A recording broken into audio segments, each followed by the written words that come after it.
Day 4 of the ACC Baseball Championship in foggy Charlotte, North Carolina, as the third of our four quarterfinals and our first look at the number 2 seed, the North Carolina Tar Heels, led by Scott Forbes. Their great pitching staff takes on the powerful lineup of the Virginia Tech Hokies, the number 7 seed. 2 days ago, Virginia Tech defeated Notre Dame thanks to a big performance from their freshman second baseman. Ethan Ball went deep twice as the Hokies moved on to the quarterfinals to take on UNC. You can see your first semifinal set, Georgia Tech and Miami both advancing yesterday. The winner of this game will get the winner of this afternoon scheduled contest between Florida State and Cinderella Jets. And we welcome you inside our broadcast booth here at Truist Field in Charlotte, North Carolina with Gabby Sanchez. I'm Mike Farron. North Carolina has been one of the best pitching staffs in the country all season long. Yeah, you kind of look at North Carolina, very good 1 through 9. They're deep on offensive. They look at the defense, one of the top 15 teams in the country, but it has been that pitching that has been great. You look at the ERA, a 3.73 team ERA, that's top 10 in the country, but it's their starting pitching that's been doing it. And especially this guy, Jason DeCaro, getting loose. He is their Friday starter, a 3-year starter in their rotation. And for more on the North Carolina right-hander, we welcome in the third member of our broadcast crew, Taylor McGregor. Well, I can tell you DeCaro's playing the best baseball of his career, and he credits that to finding consistency with his release point. There was a point in this season when he felt like his fastball was not the best it could possibly be. So coaches sat down with him, and they went over video of when he was pitching well versus when he was not. And they noticed when he was not, he did not have a consistent release point. So they really worked on that. And since then, he's been able to find consistency with that release point, which has in turn allowed for command of all 4 of his pitches, Mike. Yeah, Taylor, it's obvious in watching DeCaro pitch that he has never been better than he is right now. Sam Grube digs in for Virginia Tech, and the first pitch at quarterfinal number 3 is fouled away, and we are underway here in Charlotte. These games moved up because of the potential for rain later today. We are hoping to be able to get both games in uninterrupted. It is significantly cooler than it has been. Temps were in the 90s the last couple of days. It's in the mid-70s right now. And it's so chilly that Gabby made us turn off the fans in the booth. It's not true. I still have both my fans on. But it does feel a lot nicer in this booth. I would rather be a little chilly than sweating like we had been. Swinging and a miss. Sam Grube down on strikes, and the leadoff man down here in the Hokie first. And let's take a look at the lineup. There you see Ethan Ball there, all freshman team second baseman.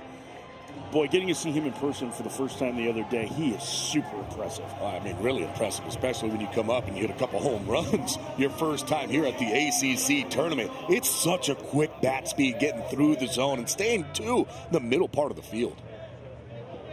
One out for Ethan Gibson, super utility man who has settled in as Virginia Tech's first baseman primarily this year. He is one of the biggest personalities on this roster, one of the leaders of this Virginia Tech team. Down low in the count 1-1. Gibson, a part-time player the last couple of years. As he waits for the 1-1 from DeCaro. And outside in the count 2-1.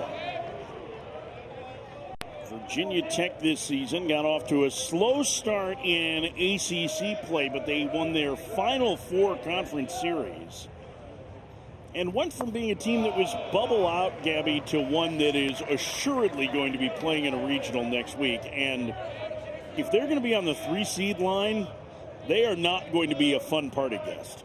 I don't think they're going to be a fun party guest wherever they go, just by the style of baseball that they play. It's really fun.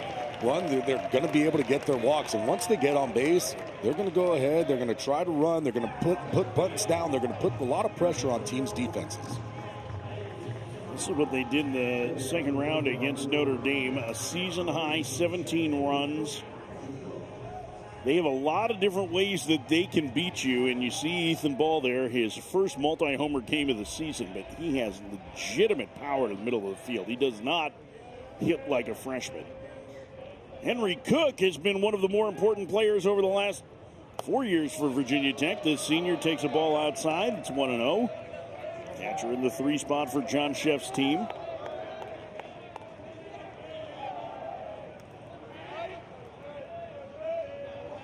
Gibson getting the lead from first.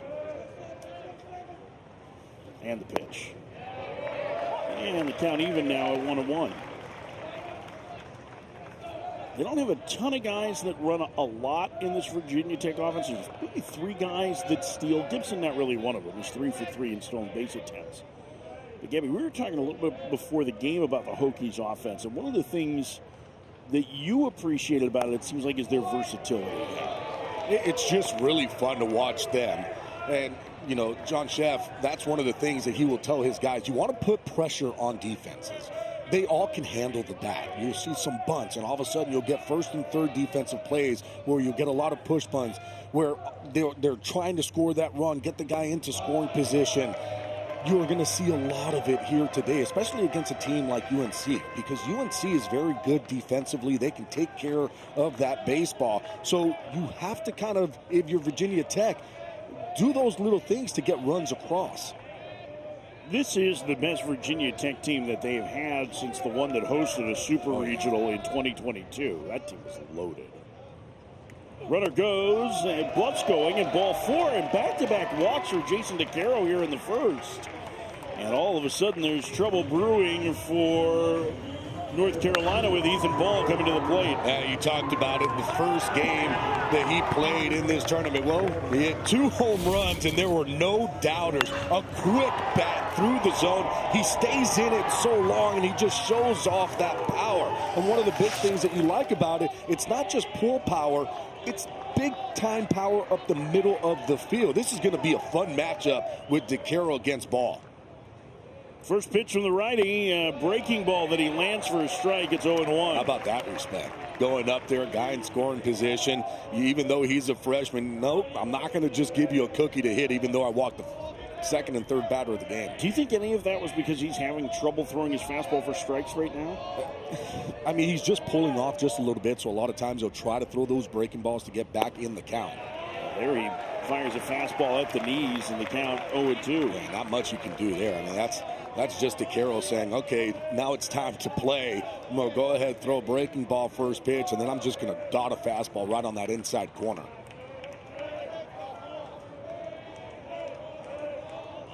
Here comes the 0-2 to Ball.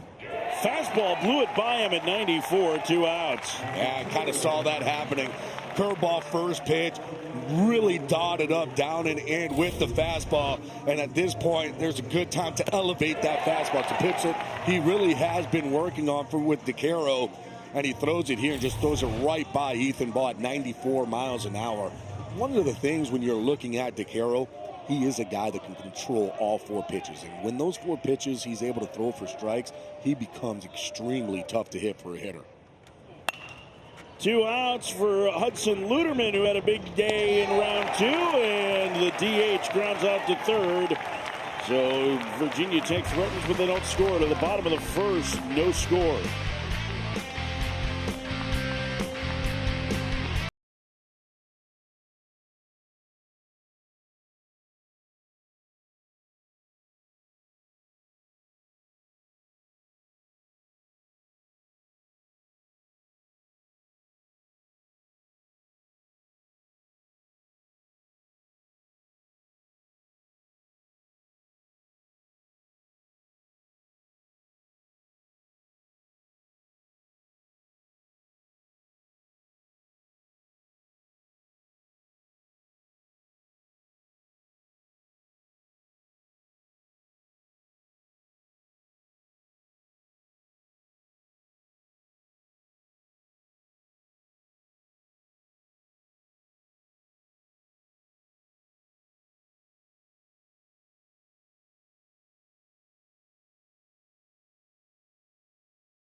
Griffin Stig is going to make the start for Virginia Tech today. The junior right-hander from suburban D.C.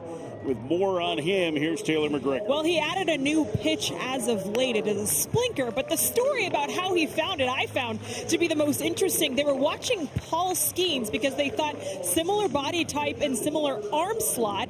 And when they were watching Skeens, they picked up his splinker. And so really just utilized video watching Skeens to then develop his pitch. This happened just 2 weeks ago. It's been a good weapon for him early, although he throws it just about 10% of the time. So we'll see how it plays out here today, Mike. Yeah, really interested to see the deep pitch mix. Stig was a pretty big prospect when he got to the Virginia Tech campus. He's coming off Tommy John surgery and still working his way back.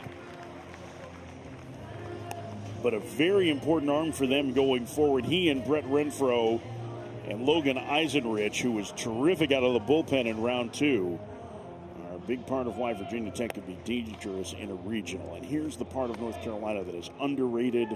Gabby, this lineup is very, very tough to navigate, and Owen Hall has had a great conference season. Yeah, Owen Hall has been great. You look at this lineup, though, it's deep. It's very deep. And even when you get to the bottom of the lineup with Tyler Howe and Heineck and French, they're giving you at-bats. This is a team that just works pitchers. Talking about 6, 7 pitch at-bats. They try to get every single one of the starters' pitch counts up. It's a very tough team to navigate. First pitch to Jake Schaffner, misses high. Ball 1, Schaffner, one of the many transfers in this lineup, the Wisconsin native. Played last year at North Dakota State. Takes outside in the count 2-0. As this season has gone on, North Carolina's lineup has gotten better and better and better. And I think a lot of it has to do is, obviously, we focused on Hull. But Schaffner is a guy that has been important as a catalyst at the top of their order. They have won 9 straight league series to finish the year. You see, it's a team that gets on base a lot. They create a lot of opportunities with men in scoring position. And I want to take a look at that slug percentage, too. Right? They're ranked 10th. It's a little bit different, though. They play in a little bit bigger park, right? So they're not going to have as many home runs as other teams, like maybe a Wake Forest that plays in a smaller park where the ball is going to leave the yard a lot more. And that's one of the things that Coach Scott Forbes kind of told us, like, hey, we do have guys with power. It's just the park that we play in. It's not conducive to the power that we have. But what they do have is guys up and down the lineup that really don't swing out of the zone. They're going out there. They're going to be aggressive, though. If you throw them a pitch over the heart of the plate, they are going to swing, and they're going to put the ball hard into play. Looking to host their 4th regional in the last 5 years. And in those 3 that they've hosted, they've ended up in super regionals each time. And as you saw there, a College World Series appearance 2 years ago for the Carolina men. Gavin Gallagher has been a huge part of North Carolina's postseason success. He has been the most outstanding player in the last 2 Chapel Hill regionals. This is when he gets going. It's playoff time. That's all of a sudden for Gavin Gallagher, you're going to see a lot of home runs. What was it? I mean, he was probably at like 10, and then after like one regional, he was at 20 home runs. That's what it feels like. I mean, he's the author of Chapel Thrill, right? Like yes, it was his grand slam against Long Island that led to Chapel Hill being called Chapel Thrill.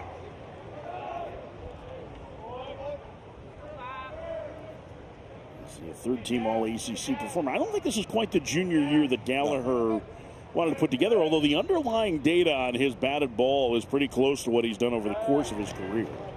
Not only that, though, all of a sudden, change him around different positions, now playing second base, and what he's been able to do at second base, I think metrically the best second baseman in all of college baseball. 1-2 the count. And Gallagher hits one high and deep and foul on the field line. Count 1-2 to the right-handed hitting second baseman. Gallagher was a third baseman his first 2 years at Carolina. Moved to second this season and metrically has been one of the best defensive second basemen in the country. You highlighted it in the open. There's so many things that we could rave about with this North Carolina team. they just do everything well. Like, they are a really good defensive team on top of it. Yeah, they're a top 15 team in the country defensively when you look at, fielding percentage as a team as a whole. So what do they have? They have great pitching, top 10 in the country. They have great defense, top 15. Well, when you ask everybody what wins championships, pitching and defense. And they have enough offense to be able to put up a whole bunch of runs as well. Here's the 1-2. Popped up foul and out of play by Gallagher. It just goes to show, really, like Georgia Tech lost one weekend series. Right, it was to North Carolina. And that just goes to show how good they are, because they really don't make mistakes defensively. They're going to be good on the mound, and they have enough offense to beat a team. So even though you look at a team like Georgia Tech, a team that just overpowers other team offensively, hard to do that against a team like UNC. The only weekend that North Carolina lost this year was the opener of ACC play against Virginia. Since then, as I mentioned before, 9 straight series wins for Scott Forbes' team, who is not looking for an ABS challenge because we don't have them. You got to be careful with those. Well, he's not allowed to do it anyway. That's true. What do you think this is, Hoover? Here's the 1-2. What's that? I believe it's a vacuum cleaner. No, it's a... We're not allowed to mention that here? You see Schaffner, a threat to run at first. 24 stolen bases. As he's not going, and Gallagher fouls another one back. So a good at bat here for the Carolina second baseman against Griffin Stig. Stig is going to kitchen sink you, it sounds like. I'm talking to Doug Willie today, their pitching coach. There are a lot of different pitches in his arsenal. Yeah, well, I mean, the thing that he does really well is tunnel a bunch of those pitches together. Fouled away. Okay, so explain that for people who don't know, who think that tunneling is driving under a river. Well, for Stig, basically he has 3 fastballs. He's got a sinker, he has a cutter, and he has that 4-seam fastball. Well, off that cutter, he's able to throw his sweeper. He also does have a kind of more of a slider-ish pitch. So he has that slider and the sweeper to go off the cutter. When he's throwing the sinker, he can tunnel his changeup and now that splinter off of that. So he has pitches that basically tries to throw it over the heart of the plate, and he has one that's going to go east and west. So he has, into the righties, it's going to be the sinker and the changeup. Away from the righties, it's going to be that slider, cutter, and the sweeper. So basically, if you're looking at him throwing to home, everything starts on the middle and everything is breaking east to west. Now, he has started to incorporate a 4-seam fastball to stay to the top of the zone to kind of play off of all those pitches that are working east and west. 11th pitch of the at-bat misses inside to Gallagher. It's 2-2. Quite a battle between these two to get things underway.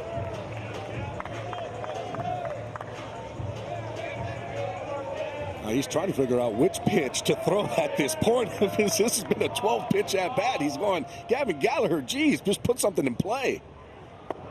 Can't get him to chase the sweeper there, and the count is full.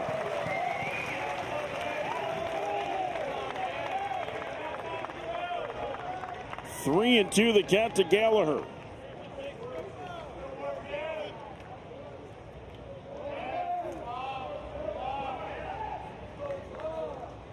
The payoff, runner goes and bounce foul.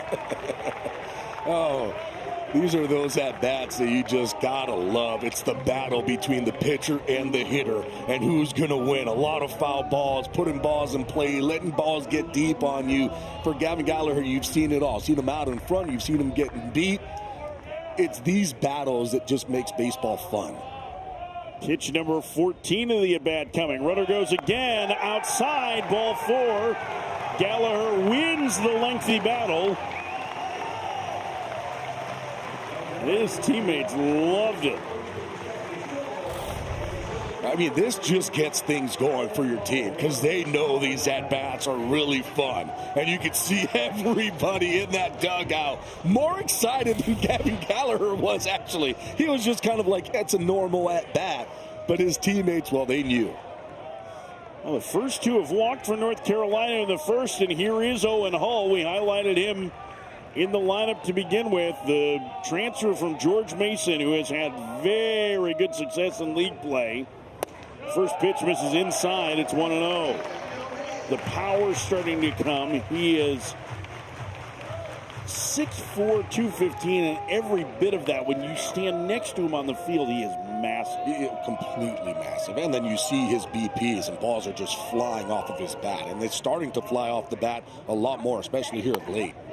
He's ahead in the count, 2-0, and maybe the biggest pitch of the game already coming for Griffin Stieg here in the first. And for Stieg, though, you got to be careful here, because if you think that you're just going to throw a little sinker to Hall, we've seen him catch balls out in front. It's a quick bat, and he can deposit a ball into right field. Pitch number 21 of the inning already. Off the plate, and the count 3-0. Still hasn't retired anyone. The first two hitters have walked.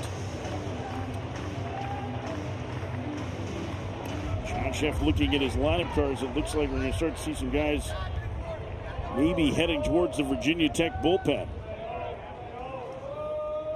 3-0. Hall takes a strike. It's 3-1. And Hall's there looking at it, topping the top of his helmet, going, "Why didn't you throw that 2-0? I was ready for that pitch." But not if you're Hall, though. You got that same pitch is the one that you're looking for. That little sinker that's going to creep out over the plate, something that you can get extension on. 3-1. Breaking ball back door. Nice pitch from Stieg. Even the count. Hello. Yeah. You know what? If you're Hall, you're looking at that going, "Are you serious? What was that? 3-1, and you're going to throw a backdoor sweeper?" Looked like his head coach appreciated that too. John Sheff with a wry smile there. 3-2 the count. Runners not going, and Hall bounces it foul.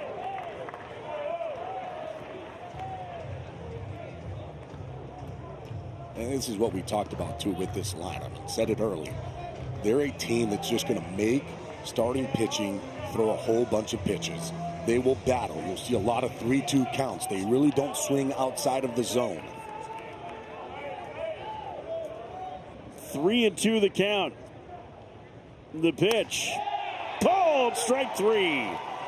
Paints the fastball in the inside corner for out number one. That's a great pitch. Why? Because on 3-1, he threw a slider. On 3-2, threw a slider. And then what does he do? It's a front door sinker. Not a pitch that Hall was expecting, probably thinking another slider, because that's the one that he was able to command for the strike.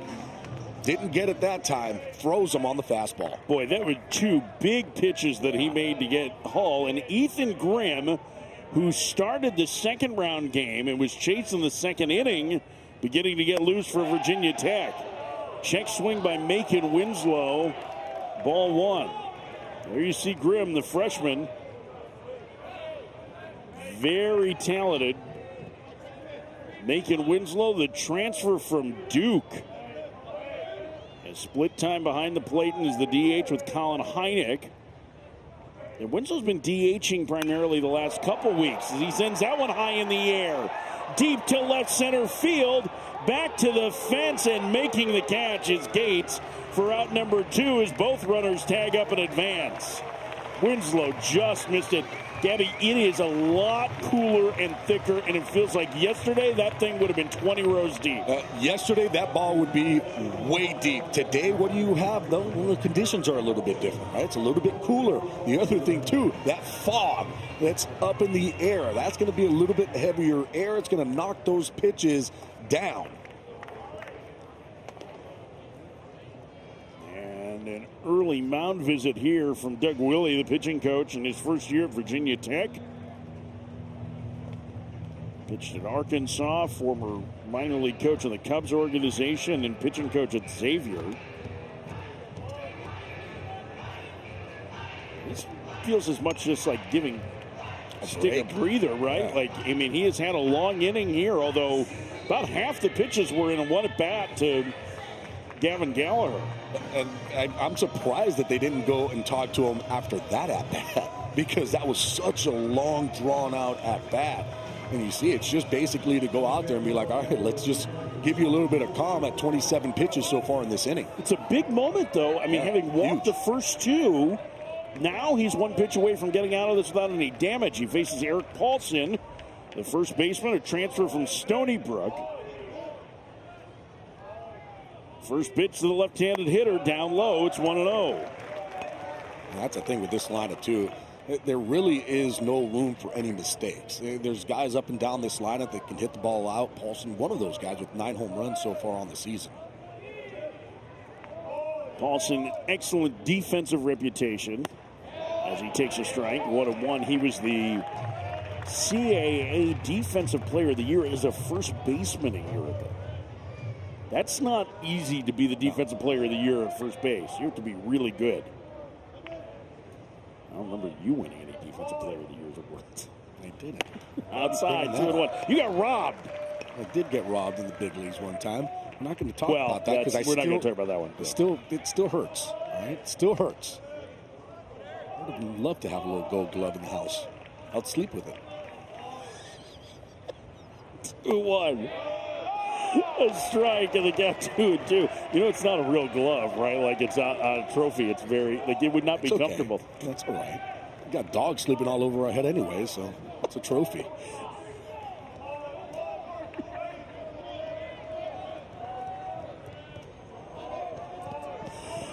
Two and two to Paulson. Swing and a miss. 96 from Stig at the top of the zone. And he pitches around, walks to the first 2 hitters. And this is a big-time pitch in a big-time situation. Walked the first 2, but boy got out of it.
Impressive work by Griffin Stig to get out of a first and second nobody out jam against the heart of this Carolina order.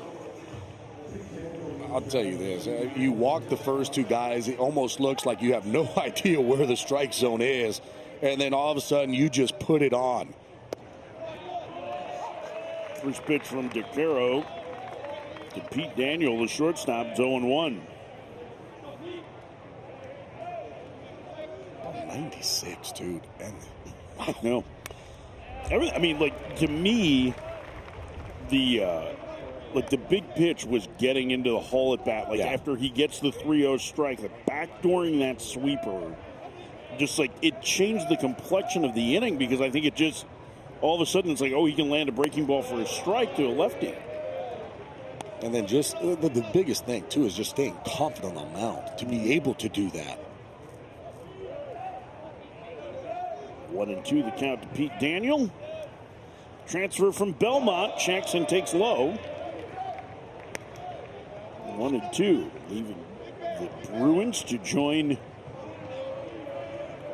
Virginia Tech this year. He actually has a twin brother named Ben, who is a D3 player at Rhodes College, which is in Tennessee as well. Swing and a miss. Leadoff man gone here in the second. And this is the tough part when you're facing a guy like DeCaro. One, got a really good fastball. Can elevate that fastball as well. Can throw it to the top of the zone, and then he'll tunnel with that top of the zone. He does have a curveball. He also has the slider and the changeup, all 4+ pitches. And when he is on, he is able to spot him wherever he wants. Hammered to center field by Nick Licurdo, hauled back, and with his back near the fence, he makes the catch for out number 2. Hit pretty good by Licurdo as he just missed. He'd had a nice game with a couple of doubles the other day. Yeah, Licurdo just a tick underneath that one. I mean, over 100 miles an hour off the bat. Just a tick underneath, got a little under it. Again, conditions change everything, because if this was yesterday, that ball probably leaves the ballpark as well. Sam Gates, the GW transfer, fouls it back. It's 0-1. Here's a 3-year starter there for the Revolutionaries. Former big league hitting coach Greg Ritchie. Gates in the 8th spot today. Foul back. And the count 0-2 to the center fielder. Well, after struggling a little bit with his control in the first, DeCaro has locked it in. It's interesting, you were talking about his pitch mix. He actually strikes out more left-handed hitters than righties, but he walks about twice as many. And that, to me, is a little bit surprising, that DeCaro has been such a strike thrower over the course of his career, but for a fastball slider guy where his slider is his best secondary, the fact that the strikeout rate is lower against right-handed hitters, I think, is super interesting. That one hit deep and foul down the right field line, and the count 1-2. I mean, when you're looking at kind of the pitch mix with DeCaro, the slider, yes, it is a pitch that he throws more, but I have seen him lately utilize the curveball a little bit more, and I don't know if that's because of what you're talking about. Well, there was the changeup there, and a 1-2-3 inning for DeCaro, who's now set down 5 in a row. Breaking out the changeup to end the second, no score.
Real fun, just getting started. Run straight for the breakaway. The celebration is on.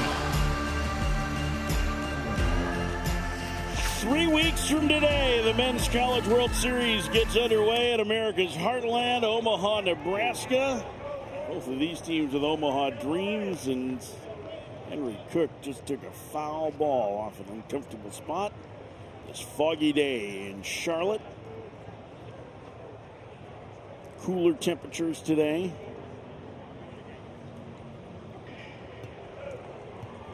Oh, and 1.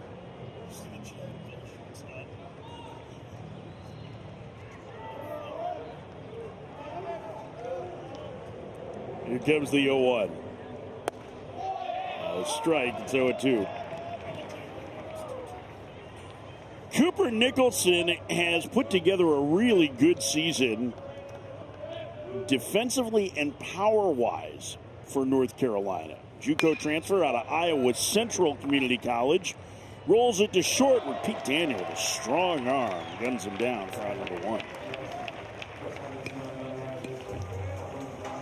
Daniel made a couple of really nice plays the other day at shortstop, too. That's a guy who I've not seen a whole lot in. We haven't seen Virginia Tech in person all year until this, but he really plays a good shortstop. And it's been important for Tech because they've been without Clay Grady, who is one of their best players, has not played this season. So Daniel really has helped to stabilize that position defensively. 3 infielders to the right for Tyler Howell, the freshman. Starts every day in left field. Now takes a ball up high. It's 1-0.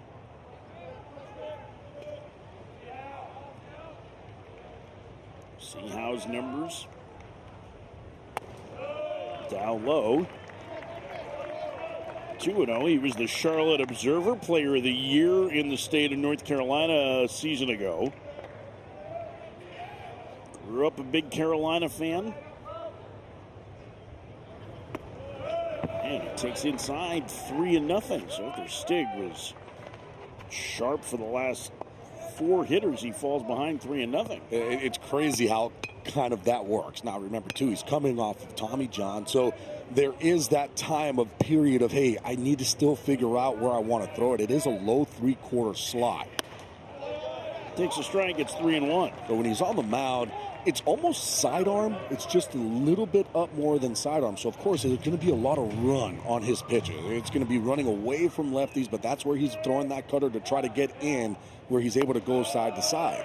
That's ball 4. Third walk issued by the right-hander. Comes with 1 out in the second. But you could see what type of arm he has. It's usually typically staying about 92, 94 miles an hour, but I mean, we already saw up to 96 here today whenever he wants to let loose. But he's a pitcher where nothing really stays straight. You're going to have a lot of movement going side to side. Colin Hynek, another transfer in this lineup. Georgia State, the catcher fouls it back. It's 0-1. North Carolina really fortunate to have a good catching tandem. Winslow, who Hynek shared duty with, has been dealing with a sore left hand after a catcher's interference in a game against High Point where the swing caught him on the back of the hand. Look at this pitch. Is this, what is it, the splinker? What is it that he's throwing now? It's the split that he's able to throw. It's not technically a split because it's not as wide, but it's a pitch that he just started throwing a couple of weeks ago, and it's got a ton of movement on it. So he has 2. It's a changeup and then that split. So right now he'll hold that changeup grip, he'll put it into his glove, and then that's when he'll change the grip to be that, you know, kind of split finger that he's throwing. The 0-2. Hynek pops it foul, first base side.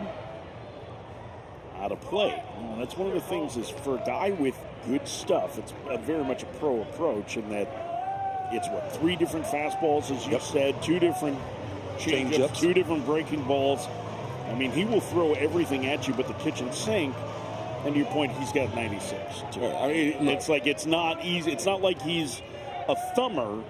He just throws pitches like a thumber. Oh, and yeah, he can blow it by you. Here's the 0-2. Way outside. And nothing really stays straight. He does have a 4-seam fastball, but even the 4-seam fastball is going to have some arm side run just because of where he's releasing the baseball. So that 4-seamer that he's able to throw at about 95, 96 miles an hour, that's going to stay true. It's still going to have a little bit of run. Everything else is just falling off the plate from one side or the other. Well, he also doesn't get a ton of extension, so the ball has a lot of time to move. And everything that he's thrown, we're fortunate that we have some of the pitch data on this. I mean, his fastball moves more than the width of the plate. Like, it's 19 to 20 inches of run on it. He will run. You know, one of the things that he's had trouble lately, talking to Doug Willie, is the way he's commanded that sweeper that he has, because it has had too much movement of late. He's trying to find, it's either too much or not enough. You're trying to find that right balance where it's basically the width of the plate, not too much more, and certainly not shorter than that. Hynek fouls it away. And here's the other thing, too. With a pitcher on the mound, usually you'll see a guy going either on the first base side of the rubber or on the third base side of the rubber, and that's kind of where they're standing. He's standing right in the middle. Why? Because he wants that ball to start on the middle, and he's just letting everything just break off of that middle part of the plate because of all that movement. The 1-2 upstairs, 2-2. All right, so let me ask you, because he's had some deep counts here. Is part of this work from the middle, let it work, let all your stuff move? Does that lead to some deeper counts? Because there's been a lot of foul balls against him. It's also UNC lineup, right? Well, we have seen them still consistently make pitchers just throw. Very good, but you're going to get your swings and misses just like that. Backed up. Well, to your point about Coach Willie, watching him in the dugout is interesting because he has this iPad, and on the iPad is TrackMan, which TrackMan essentially monitors all the metrics of each pitch that he throws. So he will watch TrackMan during game to see metrically how each pitch is playing, and therefore it helps determine how he calls a game. So the way he calls this game. Carter French into shallow center field, and that'll fall in for a base hit. On his way to third is Howe, and North Carolina has him in the quarters with 2 outs. Yeah, I think what Taylor said there is so interesting, and that's one of the changes we've seen as you get more modern pitching coaches. They are using all the information they can to help determine what a pitcher has on a given day. Nothing you can do here. Stig throws a great pitch. It was off the end of the bat by Carter French. Right in the Bermuda Triangle up the middle. Nobody can make a play on it. And all of a sudden now UNC goes to the top of the lineup with Jake Schaffner coming up. All of a sudden, too, you look at Virginia Tech and where they're playing. Look at all that space on the left side. First pitch to Schaffner, ripped foul. And this goes to tell me if I'm Schaffner, I'm going to feel like they're going to come everything in, right? I'm going to see a lot of cutters in. I'm going to see a lot of sweepers in, sliders in. Why? They don't want to leave anything out over the plate. So as a hitter, what am I trying to do? I'm going to try to stay inside this baseball. I'm going to see, and hopefully he makes a mistake out over that I can just hit a routine ground ball to shortstop and get myself a base hit and a team a run. The 0-1 just trying to come in. And missed with the fastball there. It's 1-1. Yeah, I mean, there's going to be a lot of attack in while you're trying to play to the defense that you have out there. And every single pitcher knows they'll turn around before and be like, okay, everybody's on this side, so I need to make sure that I don't leave anything out over and I don't leak any pitches out over the plate.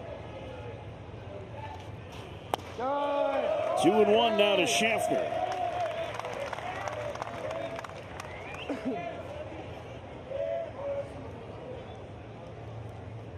Two outs, runners at the corners. North Carolina threatening again here in the second. Stig has really had to work to get the 5 outs that he's recorded so far. Swing and a miss. Boy, that was disgusting. I mean, there's nothing you can do on that one. Buddy, that started off the plate away. Holy cow. I mean, I feel like that ball moved about 2 feet, and it started middle and just took a complete right turn. Looked like me changing lanes. Driven up the alley, left center field. That one back towards the fence. A diving attempt, a one-up against the wall. 2 runs are going to score. There's a bobble in center field. Schaffner ends up at third. North Carolina has the lead. It's 2-0. Now remember, too, that Schaffner, every single one of these pitches has been in. And we talked about it. What are you looking for? Something out over. Supposed to be in. Oh, it leaked out over the plate. Schaffner does a really nice job. Not even a full swing, almost a half swing. Just kept barrel to baseball. Does that. Drives it to the left center field gap. Because all of a sudden you had guys in motion. Carter French is able to score all the way from first. Gavin Gallagher will bat. He had a 14-pitch at bat in the first inning before drawing a walk. It is a double and an error on Gates, the center fielder, that allowed Schaffner to go from second to third as Gates couldn't pick it up cleanly. The 1-0. 2-0.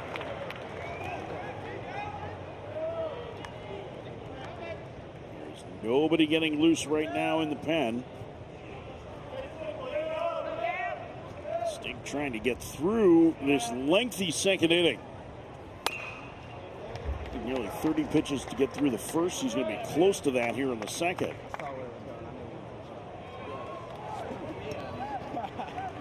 I'd have done one of those. You want to say one? Oh,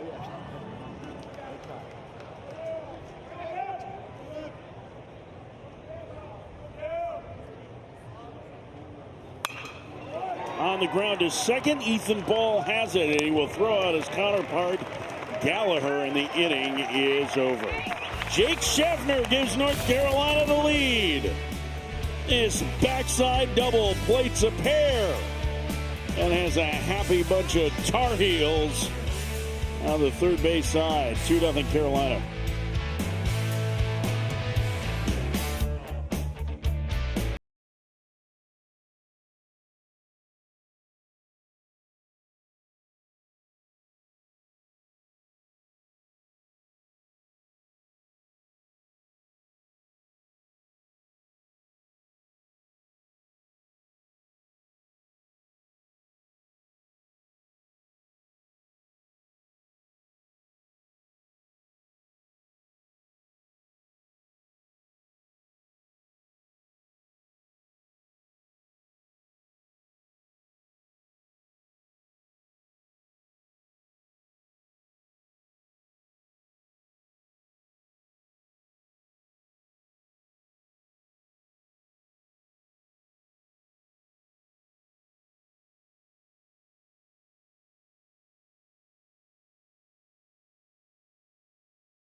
Four strikeouts already for the ace of the North Carolina staff, Jason DeCaro. He set down 5 in a row, doing it with multiple pitches, including this changeup that ended the second. For more, here's Taylor McGregor. When you talk to members of the coaching staff of UNC, they'll tell you DeCaro reminds them a lot of Zach Gallen in the way that Gallen approached the game, especially at the collegiate level. Now, DeCaro and Gallen do have a relationship. Gallen still comes around the program. Oh, and Petrovich sends it down the line. Go ahead, Taylor.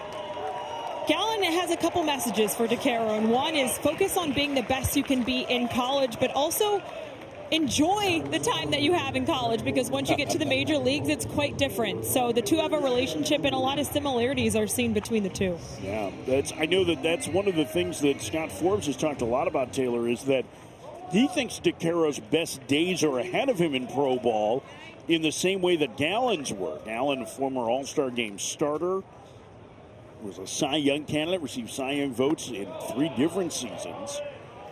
But that's a similarity, and boy, the coaching staff loves Jason DeCaro. I mean, more than once, Scott Forbes has told us, I am really going to miss him when he's gone.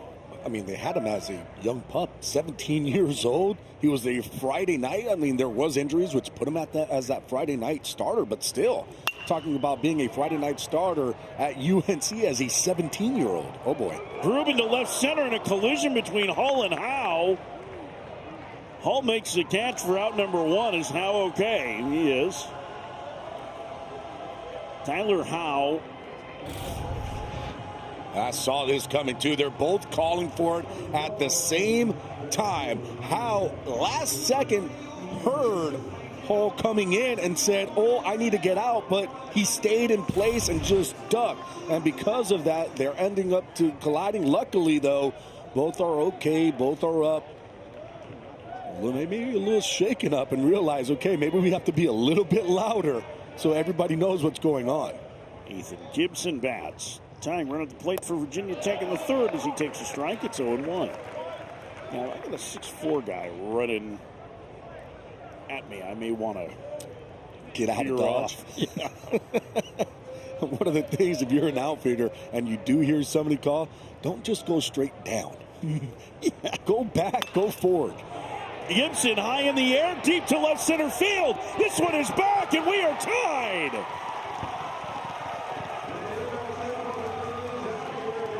Ethan Gibson with a 2-run home run, number 7 for him. And Virginia Tech has tied the game.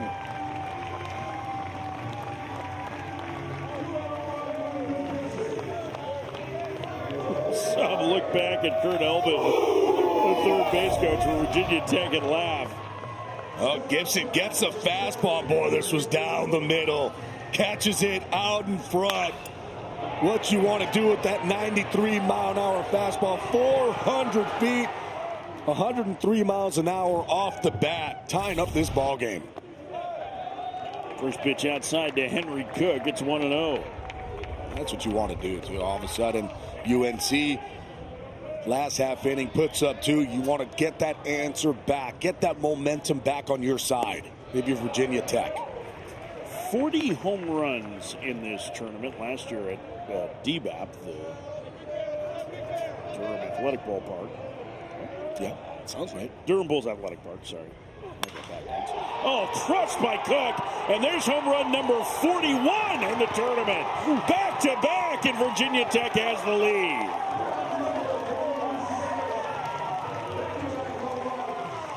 .45 total last year in the ACC tournament. We might eclipse that one in this game. What a shot from Cook. That ball was melted.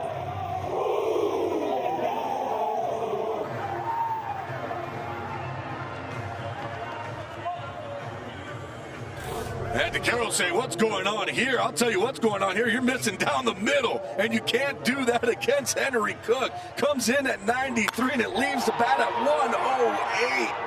398 feet. That's a no-doubter off the bat. Ethan Ball, who homered twice in the second round game, swings through a first pitch changeup. It's 0-1.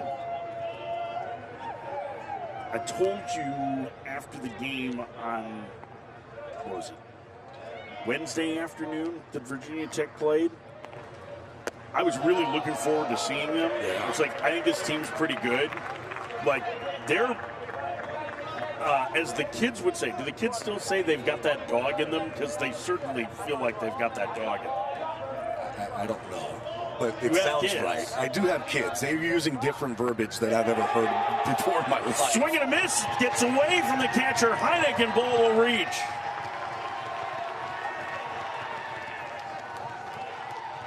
Just like, I mean, in a flash, Virginia Tech putting it on. Jason DeCaro here in the third.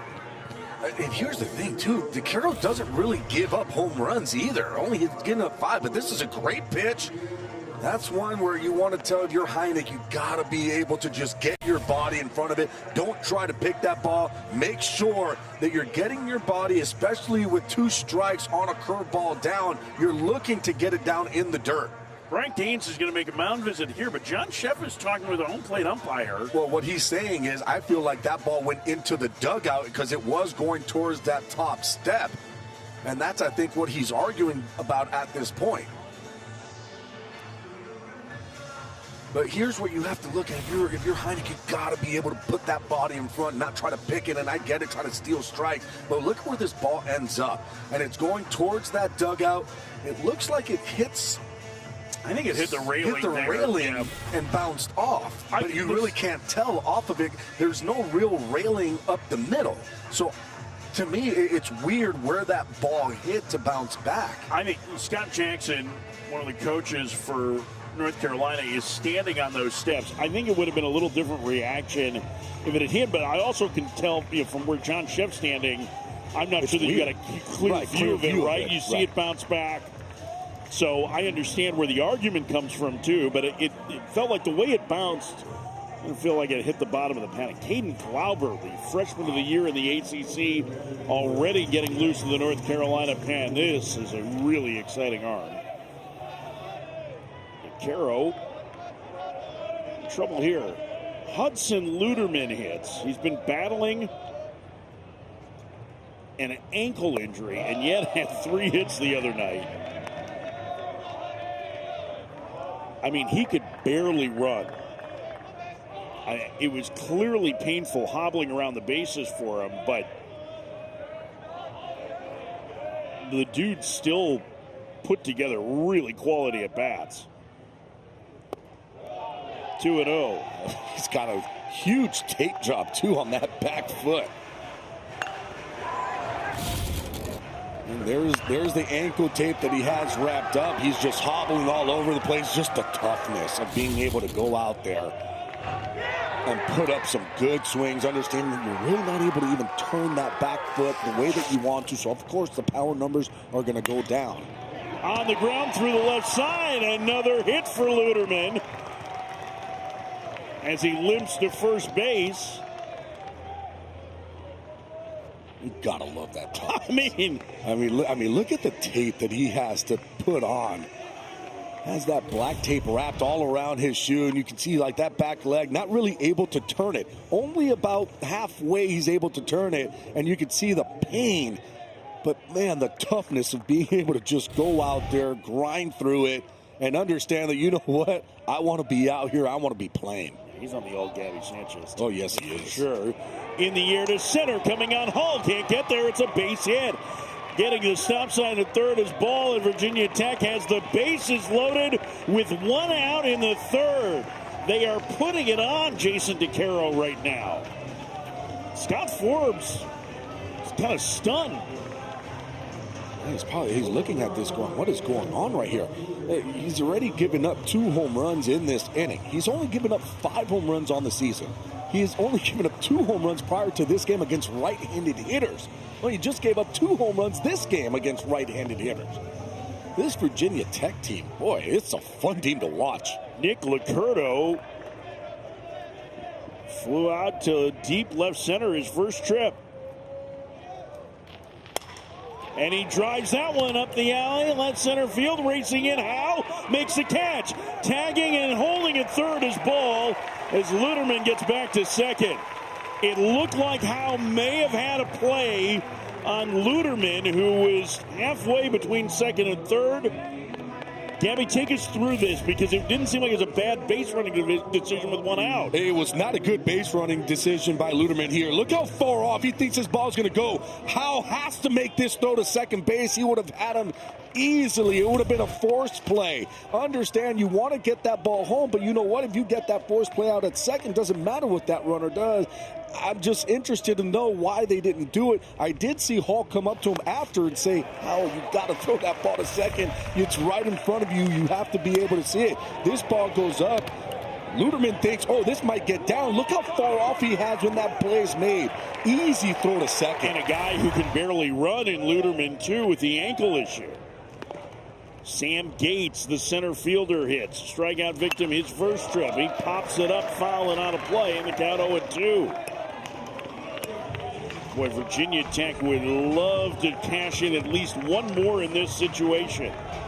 And the bases loaded with one out. They've got their fans grooving. Can they keep this offense moving?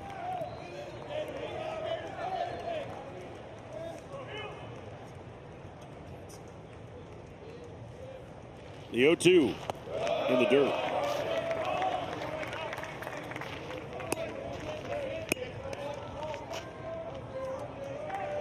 Bases loaded, 2 outs, top of the third. Virginia Tech with a 3 spot here in the inning to take the lead.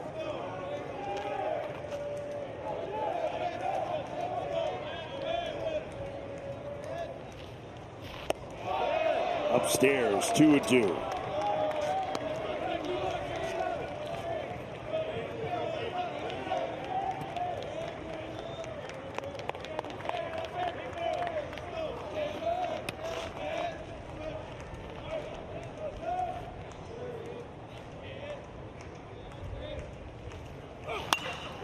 Drives to right center field. That one back to the fence. And caught on the run by Carter French. Taking away extra bases and stealing 3 runs from Virginia Tech. A fine running grab by the Carolina right fielder. But Virginia Tech's offense comes to life. Ethan Gibson, Henry Cook back to back. And it could have been more if not for this play by Carter French. We got a good one as we head to the bottom of the third, 3-2 Hokies.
Welcome back here to Charlotte, joined now by UNC head coach Scott Forbes.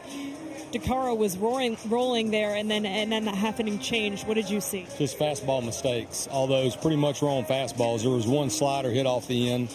But, you know, Jason's going to compete his tail off, and we pick each other up. That can be a game-changing play right there by Carter French, so hopefully it will be. Thank you, Coach. Mike? Taylor, thank you. Yeah, that's an old outfielder there, and Scott Forbes, a former Carolina Wesleyan player.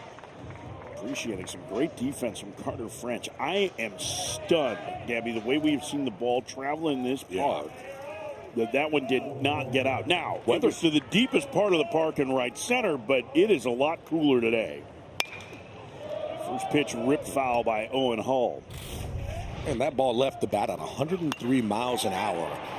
I mean, ticketed at least off the wall. And if this was earlier yesterday, that ball is real gone. But how about Carter French? How far he had to go to make that play? Because if that ball drops, oh boy, you have a lot of guys score. He covered a ton of ground on that. 116 feet. That seems like a lot.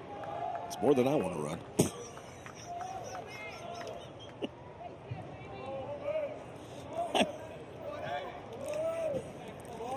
All right, I'll ask. What is the distance that you would like to run, Gabby?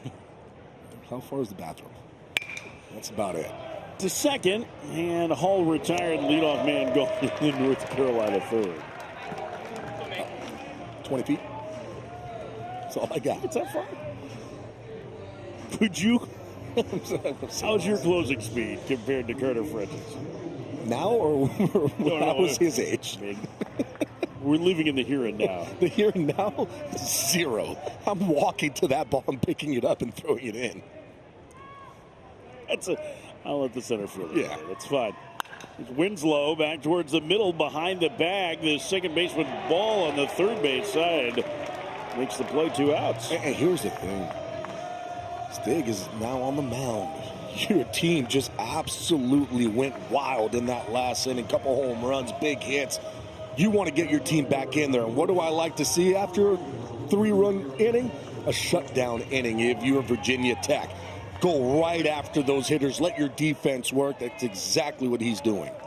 So Gibson and Cook each homered in the last inning. Stig's first pitch bounced foul. And Paulson out in front on an off-speed offering. It's 0-1. Boy, everything moves a ton east to west with Stig.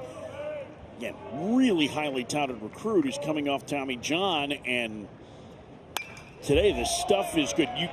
We have seen today him twice get on runs where you're like, okay, he can get moving in the right direction, and then it's kind of gotten sideways on him. But boy, if you can put him together for, like 15 to 18 hitters, you get something really special. Paulson pops it fouling out of play. For me and Stig, it's going to be that confidence on the mound, right? The longer that this game goes, if all of a sudden he is able to command that strike zone, watch out, because he is going to be extremely tough to hit. Why? Because there's nothing that's staying straight over the heart of the plate. Everything has just so much movement. Fouled away again. even that ball came back over the heart of the plate. But the problem is, it's where it's starting as a hitter. That ball is starting off the plate in. And I'm thinking as a hitter, I've really got to work my hands in. And then all of a sudden, by the time you're getting to contact, you're hitting it off the end of the bat because of all that movement. Fouled away again. Now, Carolina hitters have done a very good job of fighting off pitches that are in the zone. And right now for Carolina hitters, it's almost like, all right, let's get him out of here. We have to just get that pitch count up because this ball is really moving. It's hard to hit. It's hard to square up. 32 pitches in the first inning, 26 in the second, and a strikeout of Paulson here to end the inning. We head to the fourth. Virginia Tech with the lead. John Sheff joins Taylor next.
Welcome back here to Charlotte, joined now by Virginia Tech head coach John Sheff. What has allowed Stig to settle in? I think he's starting to command some of his stuff a little bit better.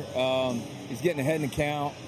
I just think he kind of needed a little bit to kind of get going, you know what I mean? What was the difference for your offense second time through the order? Well, I think they had seen him once. We watched a lot of video. I think we have a pretty good feel as to kind of how he's going to attack our guys, and our guys were able to go up there and execute some pretty good at-bats. I give him credit. So. Thank you, Coach. Mike? Taylor, thank you. Yeah, better at-bats. He's right. The second time through the order, they were all over that fastball. Now let's see if DeCaro makes an adjustment. Yeah, I think that's the biggest thing, right? Being on the fastball. Both those home runs, both off the fastball. And here's the other thing, too. Scott Forbes even talked about it, just staying middle with it. You can't do that. First pitch curveball that Petrovich bounces to third and leadoff man gone. Well, right away an adjustment. I mean, you had to, based on what Taylor heard from Scott Forbes in the last half inning, right? It was they're on his fastball, almost all of it except for the bloop single were off the heater. It made you think, okay, well, right away, they're going to make an adjustment in how they're pitching these Virginia Tech hitters. Well, here's the thing. As a hitter, I want to be on the fastball, make adjustments on the breaking pitches. Interesting that Keith Elvin calling an offensive timeout here, and I wonder how much of this is him saying to Grube, hey, listen, like, they clearly have made the adjustment on the first pitch. And not only that, I mean, a quick out, you know, hey, understand, maybe take a pitch, let's kind of work the counts of what we're going on. That's what they did to DeCaro in the third inning. Batting around, hitting 2 homers, and there were 2 other balls that were smashed. And really, when you look at it, the first 2 innings, it's the first time through the lineup because of those 2 walks. So Petrovich was the first one to come up, and then all of a sudden you went to the top of the lineup again, second time through, made the adjustment. Now, there is things to be said about, yeah, you make an adjustment maybe off that fastball. DeCaro, you can't live off the middle part of the plate. And he starts Grube with a curveball here again. Almost pitching backwards now. Okay, you know what? You guys are going to be on my fastball, especially early on in counts. Now I'm going to go ahead and pitch backwards. Pitching backwards means breaking pitches early on. You know, get the curveball over, get the slider over, the changeup, and then as the at-bat goes on, now you start to get the guys with the fastball. So early on in the game, first time through, more attacking with the fastball. Now all of a sudden making that adjustment, going breaking pitches early. 1-1 to Sam Grube. He takes the changeup away and the count 2-1. And it goes to show you, it went curveball, changeup. Hasn't thrown the fastball yet in this at bat.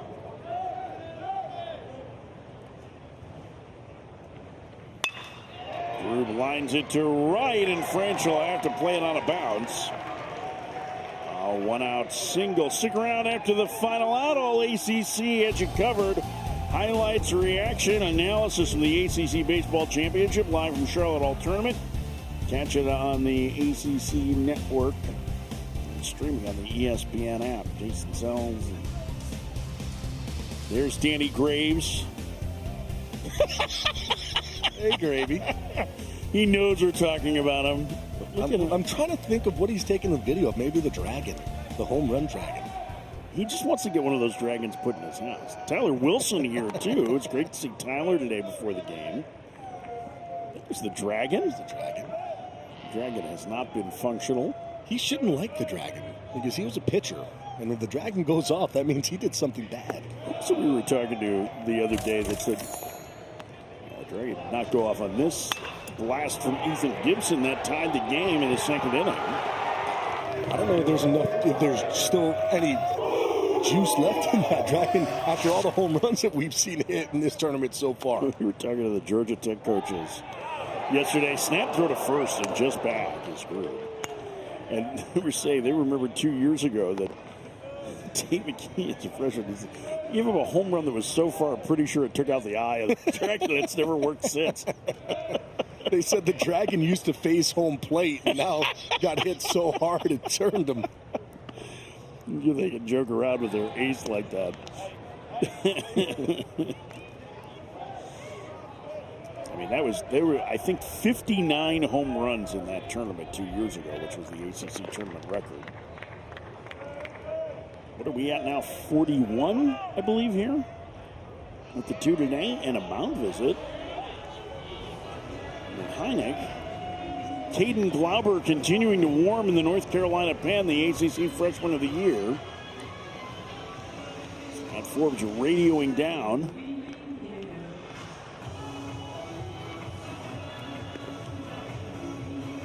.55 pitches for DeCaro. There's Glauber. Missed the first of two games today. There are the Florida State Seminoles, the number 3 seed.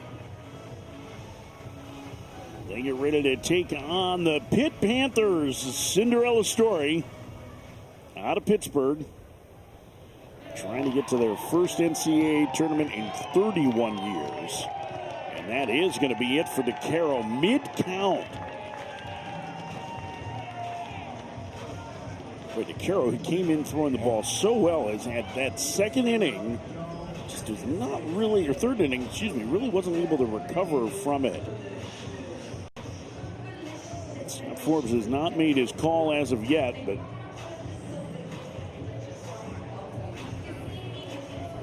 when he goes out, it tends to be a pitching change, and they are going to make one here. One out, man at first. 1-0 count. Jason DeCaro is going to come out of the game for the ACC Freshman of the Year, the lightning-armed Caden Glauber coming in. We'll talk about him in a moment. Virginia Tech with the lead and threatening in the fourth.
Jason DeCaro chased in the fourth inning today. 6 hits allowed, a couple of walks, and mid-count after Sam Groom's base hit.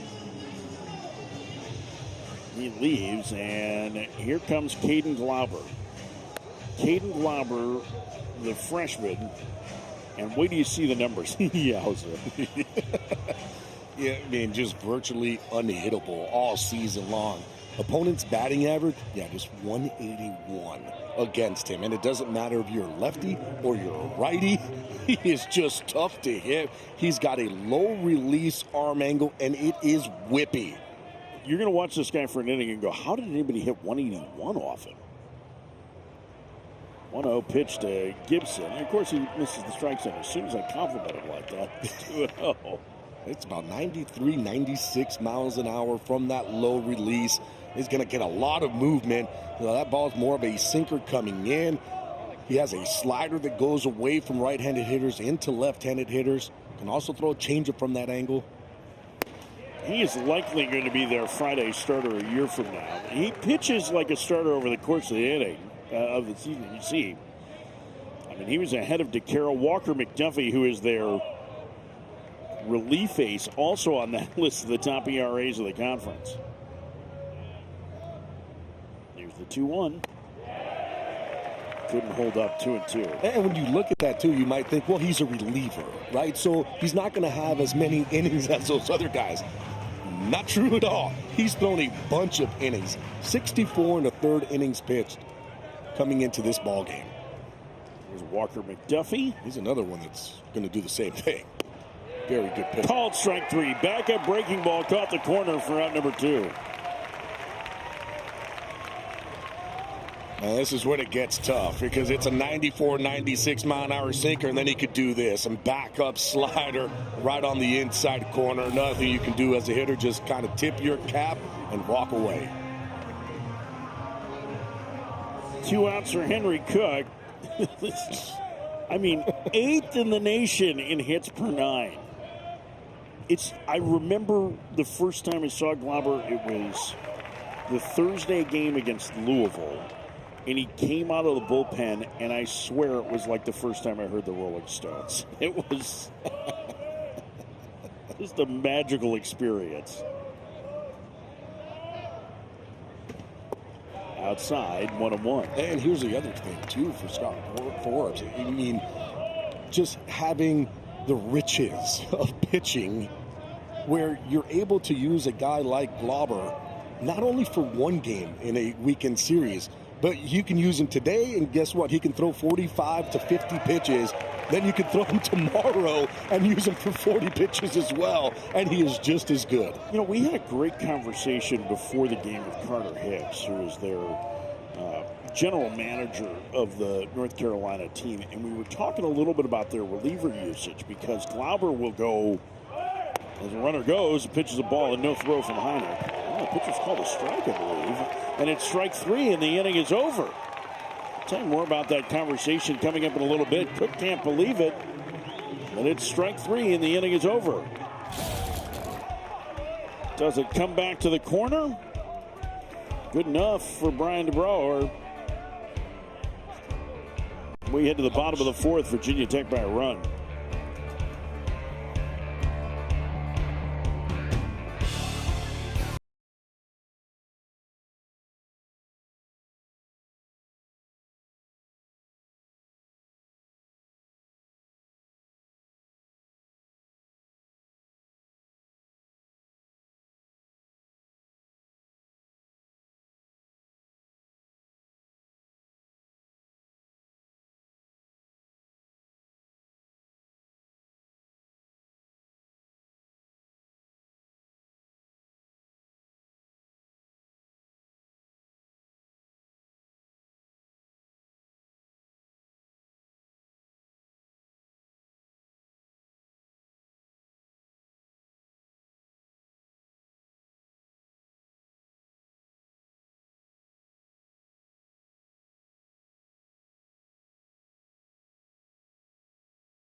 Caden Glauber getting this strikeout on a pitch off the plate, it appeared. Everybody didn't know what was going on. Even Heineck was going, what is going on here? And guess what? That Virginia Tech bench did not like that call one bit. John Sheff was out there hooting, hollering, and look, I mean, it was not the right call. It was definitely off the plate. He's still talking. He's still having a conversation with. I mean, that went on, Gabby, for the first minute between innings, and then he calmed down, and as the hitter dug in, and Sheff is still talking. First pitch misses outside. It's 1-0.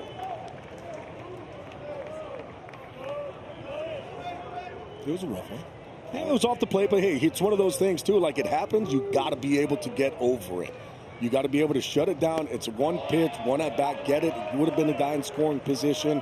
You want that chance as a hitter, as a team, but you don't want it to carry over. The 1-1. Cooper Nicholson takes a ball high. It's 2-1. Nicholson's power really came on as the year went on this year. He was sitting under 200 as Carolina got into conference play, but now they average up near 275. He fouls it back and the count 2-2.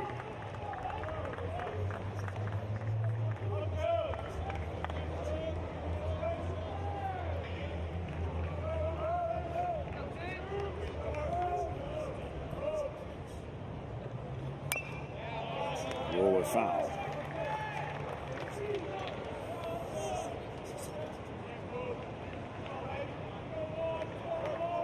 Ten-pitch third inning for Stig. Seemed to get him back on track. And he's run the count full there. That one never quite came back to the edge. And the count 3-2.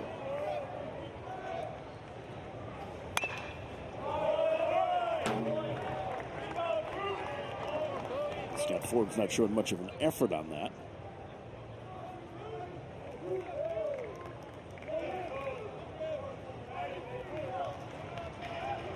Need to be a little quicker over there.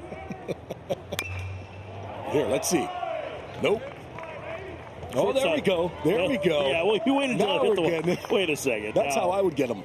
Wait until they hit off of something and they stop. That looked like a third baseman going shortstop's ball. So you got it. It's good. Outside, ball 4. Nicholson a leadoff walk.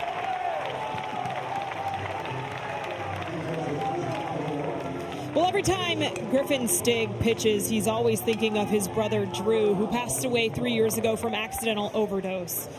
That was Griffin's best friend and his mentor on the baseball field. Here's a look at the two of them playing high school baseball together. After the passing of Drew, the family started the Drew Stig Aspiring Wellness Program, which empowers athletes and families to overcome mental health challenges and the dangers of substance abuse. And even more relevant because May is Mental Health Awareness Month. So you can see the t-shirts we just put up there. You'll see a lot of players around Virginia Tech wearing those. We even found a guy in the crowd wearing it on a hoodie here today. And that artwork was actually created by Drew back in high school. It was his design of their hometown, McLean, Virginia, where the family is from. So just so much respect for Griffin, the way that he fights through everything that comes with grief, losing his brother Drew, and the way that the family has really stepped up to honor the legacy is pretty cool, guys. That is really, I mean, it's an unbelievably sad story, but certainly one that you feel like the Stig family doing an awful lot to try and help as many as they can. And that determination that Taylor talked about in the way that Griffin Stig deals with grief, I think comes out in the way he pitches. I mean, what was it that Doug Willie said to us, their pitching coach? He's like, how do you describe him? He said, absolute bulldog. And it feels like that's the way he kind of attacks life.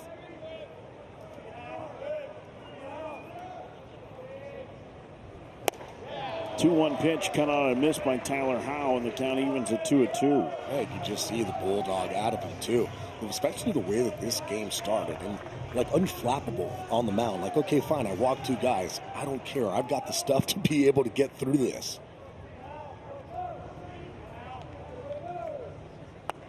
Down low, and the count is full. Well, it's definitely been a dogfight for him today. I mean, he really has had to battle command. He's battled North Carolina's hitters. The stuff is plenty good enough. This already is 83rd pitch of the night. Nobody out in the 4th. Runner goes in the air to left center field. Moving over, Locurdo makes the catch in the alley, and back to first goes Nicholson, 1 out.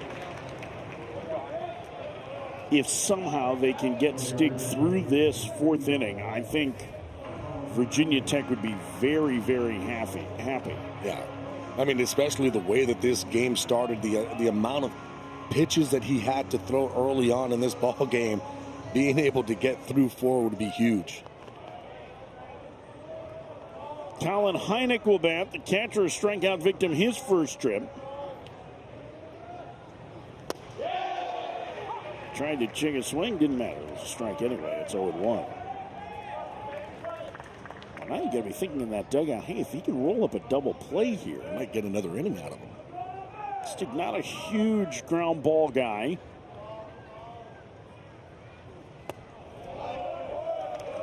Count evens at 1-1.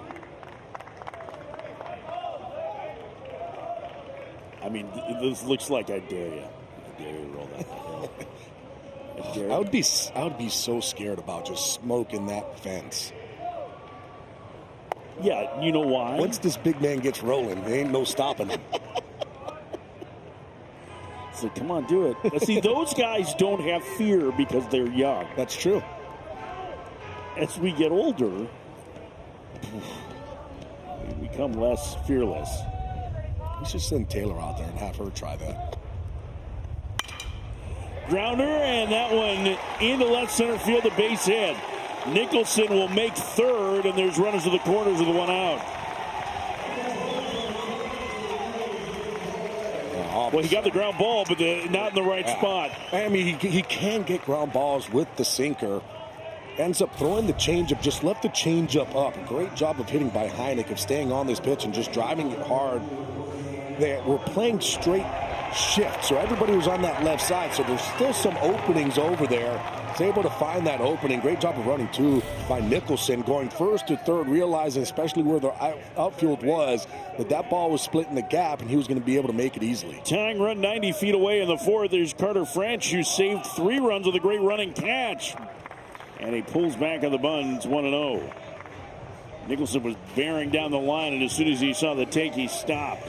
And for Carter French right now, what he's going to be looking at is a defense basically similar to what he'd had his last at-bat. Everybody on that right side. You do have the third baseman holding on the runner at third, so he's going to be up in case of a bunt, but there's still so much room on that left side. Swing and a miss. It's 1-1. Well, I would be taking a page out of the Virginia Tech playbook with a safety squeeze here.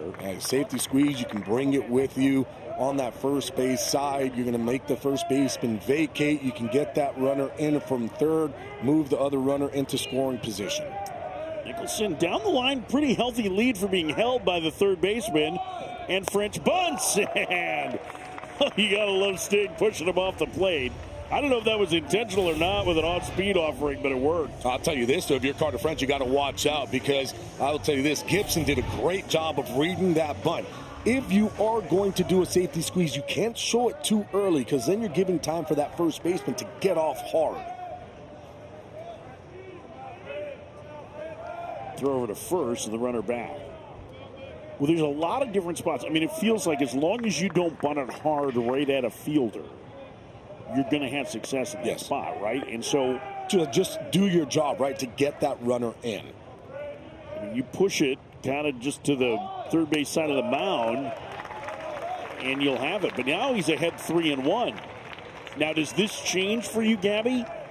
3-1 count? No, it You're still doesn't. putting it on, or does it make it more likely? I mean, I'm still trying to make the situation happen. This is a play that they're trying to create. If you showed it late like he did last time, you're making Gibson not being able to come to get you. French takes inside, ball 4, and the bases are loaded. Walk number 5 for Stig, and it'll turn the lineup over.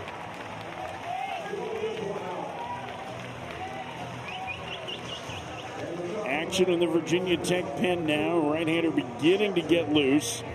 That's Grimm again. And the top of the order here with Schaffner. Doubled home a pair his last trip. And remember, too, against Schaffner, his last at-bat, what did he get? He was getting a lot of pitches in and in and in and in and in. One mistake pitch that was left out, Oder and Schaffner was able to hit a double to that left center field gap. I'm expecting to see the same thing again. A lot of pitches working themselves into Schaffner. They're going to probably have that same shift working over to that right side of the field. 5 walks, a career high for Stig.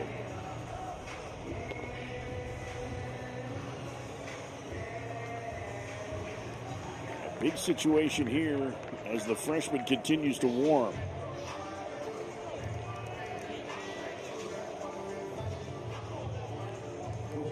Grimm just started tossing off the mound. He was throwing earlier.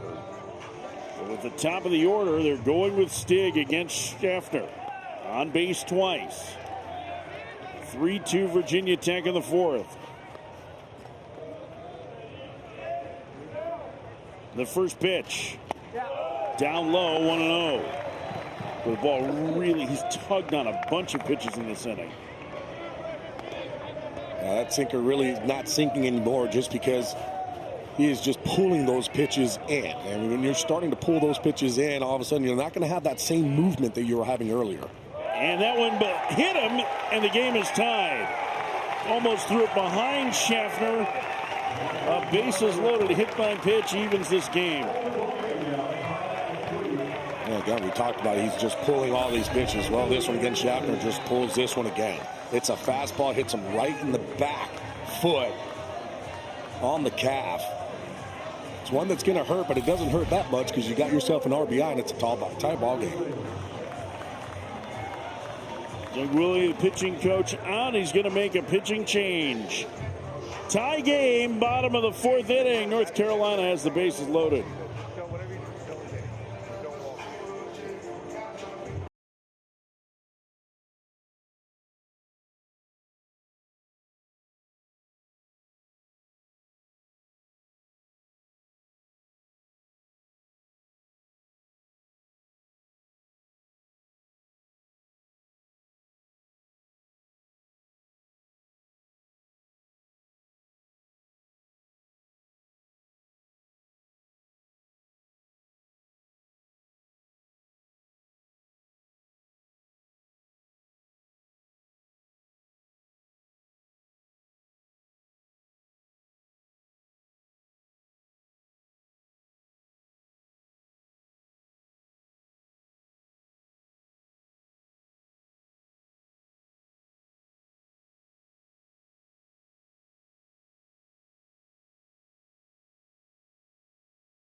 It was a battle all day for Griffin Stig, but he did some big outs when he needed them. I mean, the fastball early on was working 93, 96 miles an hour. He had the slider, a lot of movement, but because of all that movement and because of how good UNC is top to bottom, made him throw a whole bunch of pitches. Ends up going 3 1/3, allowing 4 earned runs. The big one there, too, the 5 free passes.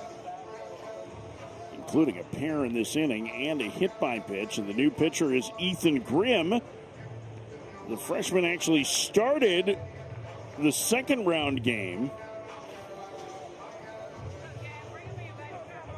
for Virginia Tech and recorded just 4 outs before being replaced by Logan Eisenrich, who was dynamite. Yeah, but for Ethan Grimm, I mean, still a good right-hand pitcher. Oh, I mean, really talented. It's a very good fastball. Can get up to 95 miles an hour. He will throw that sweeper and a slider. And at this point, he's looking for a ground ball, but he's not really a ground ball pitcher. He's got to do a lot of work here against the top of this lineup. Gavin Gallagher hits. The first pitch to the second baseman misses. It's 2-0. That's what happened in his first outing. Virginia Tech came back to win that game despite the fact that Notre Dame got 4 in the first. Gallagher bounces it foul. And then Eisenrich was tremendous out of the bullpen. Big spot here, too, for a freshman in Ethan Grimm. You learn something if you're Virginia Tech about being able to put him in big moments in a postseason game. Foul back, 2-2. I mean, the intensity of this game so far feels like a postseason game. I know the crowd maybe isn't huge, although I would say it's a better crowd than most of the other afternoons. Crowd. There's a lot of Carolina fans. I mean, in Charlotte, and there's just a lot of Carolina fans in general. But you start to get that intensity. You feel it. Gallagher couldn't hold up. A great breaking ball there from Grimm, 2 outs. Hey, that's always a good time to get your first out on the tournament with bases loaded facing Gavin Gallagher. Able to throw the slider. Gets him to check swing. Goes his way. Oh, and yes, he did go. 2 outs for Owen Hall. He's not out of the woods yet. Hall 0 for 2 today. Oh, face painting going on. Bouncer towards the middle. Going to be a tough play for Daniel. Can't get there. Into center field. It'll give North Carolina the lead. 2-run score. French around to third. RBI single for Owen Hall, and it's 5-3 Carolina. Oh, ball with eyes. Perfectly placed by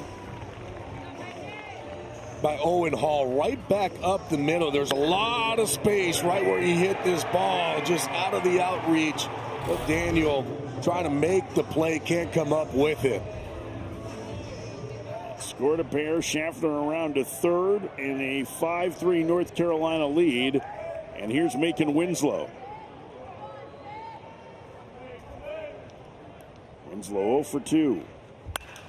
And he swings and lines that one to left. Lucurdo over, makes the catch on the move. And the inning is over. A 3 spot for North Carolina. They lead Virginia Tech 5-3 as we head to the 5th.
Well, thanks to Owen Hall, North Carolina now has the lead, comes up with the bases loaded and drives in 2. If there's one thing I can tell you about Owen Hall, I would not mess with him on the baseball field or off it. I learned today that he is a black belt, something he earned at the age of 12. And it's not just him. Both his parents, Jeff and Kate, are also black belts.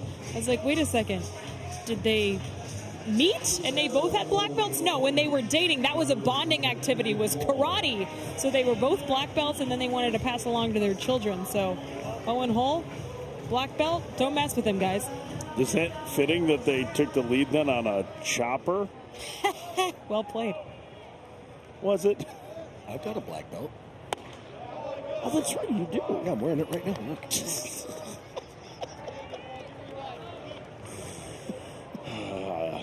Come for the baseball, leave when the dad jokes come out. I will tell you this, don't mess with them on a family reunion. That's going to be a terrible mistake. No, folks, you can have that parking spot. It's all good. We're cool. We're out of here. Go ahead. It does make me think a little bit more about the self-preservation that Tyler Howe practiced when they collided in the outfield, too. Ethan Ball leads off for Virginia Tech. A cleanup hitter and freshman. He reached on a wild pitch.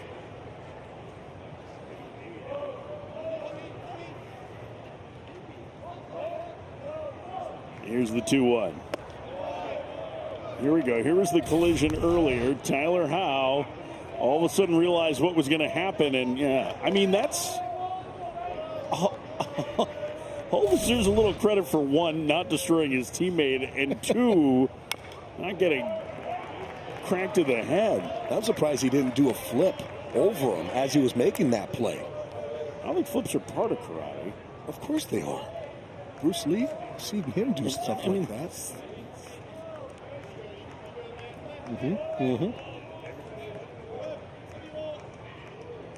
3-2. Bell unloads to deep right center field. His third homer of the tournament. Holy cow! I mean, none of them have been cheapies, and that one ends up out of Truist Field. This kid is unbelievable.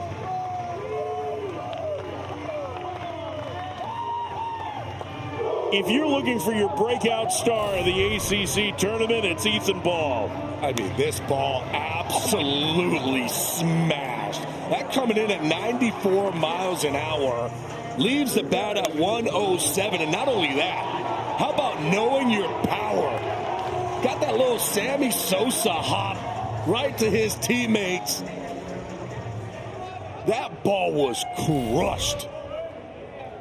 All three of his home runs that he's hit, I mean, they've been in big boy spots. Like, this is not some freshman that's poking a bunch of home runs down the line. It's two to center field and one to the deepest part of right center, and they've all been over 400 feet.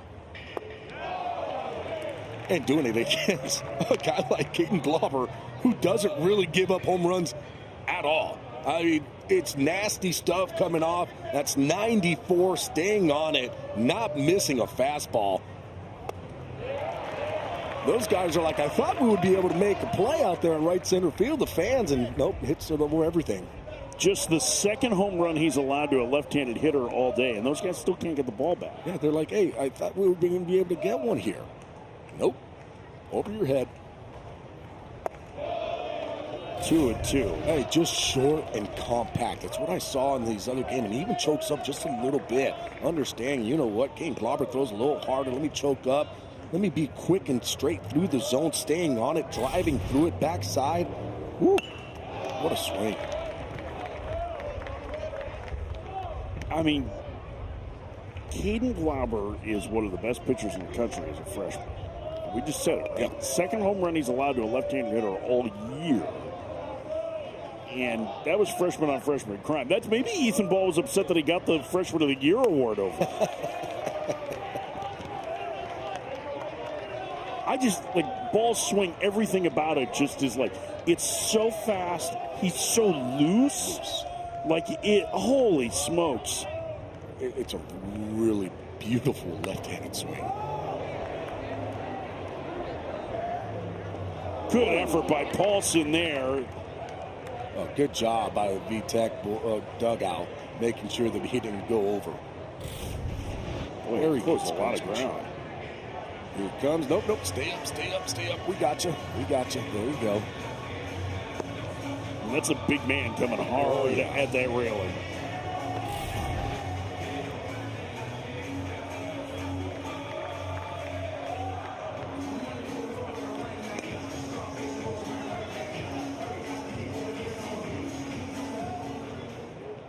time here before the 3-2 coming to Hudson Luderman.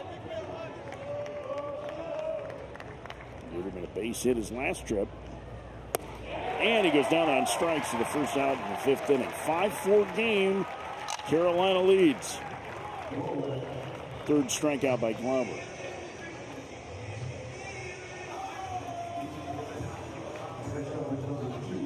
Bring up Pete Daniel. We're at the ACC Baseball Championship. First pitch outside. It's 1-0. Pitt Panthers are here. They will take on Florida State later today in the final quarterfinal game. Winner of this game gets the winner of that one. Pitt, all of a sudden, Pitt's metrics are pretty good. RPI in the 40s and all that. The problem, Gabby, is that they still have 19 conference losses, and there is like no precedent. The closest I can come in recent memory is Arizona was 12-18 during the regular season in Pac-12 play back in 2023 and made the tournament. And that was a very controversial pick. And when they did it, it feels like it's still It's a soft bubble, though. really hard for Pitt to get over the top in that. If they beat Florida State today, maybe it changes a little bit, but I mean, that would just bring the RPI way up, too. yeah, I mean, at this point, like it's tough to get huge boosts. Although I think they went up 7 points in the last win. We've seen teams in the 20s and 30s get left out before because of conference record in the ACC. So, and again, like the committee chair, Mike Alford, who's the athletic director at Florida State, has said, I want the committee to be less reliant on the RPI. I really like the Diamond Sports ranking, which is the secondary or tertiary metric that they're using. I would say it's the third metric they can use, but it's probably one that's going to be consulted more than KPI because it was actually designed for baseball. So you got RPI, KPI, DSR. I realize that's a lot of letters. There's not enough vowels to actually spell anything. A hot shot back towards the middle. Gallagher has it. Races the bag for one. Throw to first, and what a pick by Paulson. What a double play turned by Carolina to get out of the fifth. Wow. Nearly undressed Glauber and Gallagher with a strong throw. Inning over.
Virginia Tech challenged the back end of this double play.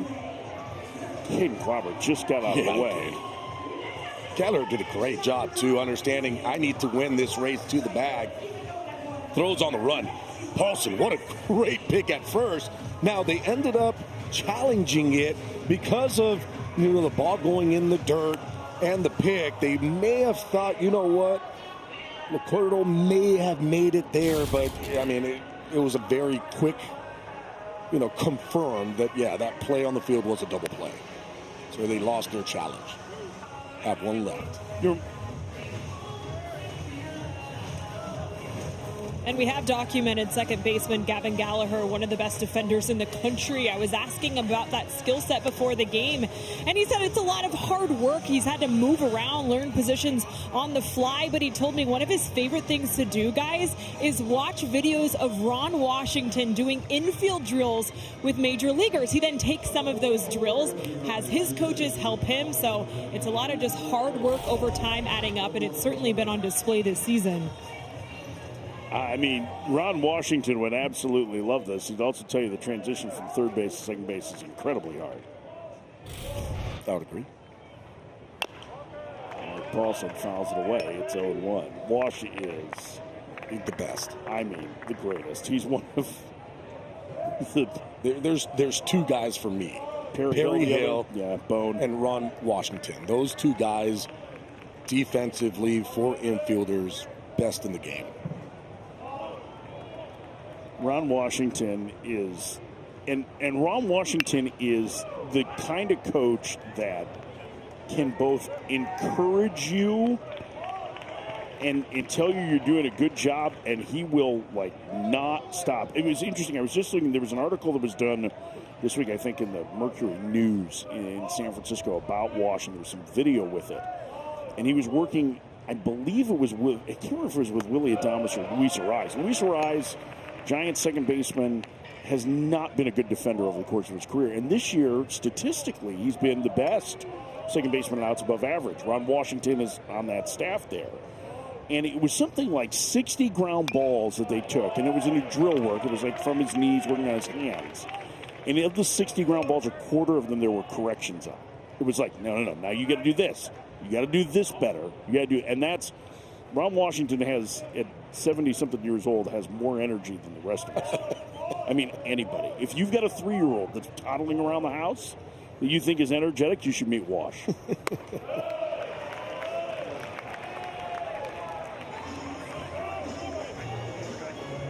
He would love Eric Paulson, too, by the way. Paulson's a really good first baseman. I mean, that pick was just a beauty. 2-2. Fouled away. I had Perry Hill for a lot of my career. Bone is his nickname, and it was the same type of concept, right? Like learning how to play a position, and you think that you know how to play it, and then you get to the big leagues, and you have one of the best infield coaches out there to tell you, yeah, we're going to do this, and we're going to do that, and then you start to do that, and you realize, oh wow, that's a lot easier. I mean, the way that Paulson is able to get that ball. Usually you want these guys to be more kind of thumb down, but you get to a position where you can't.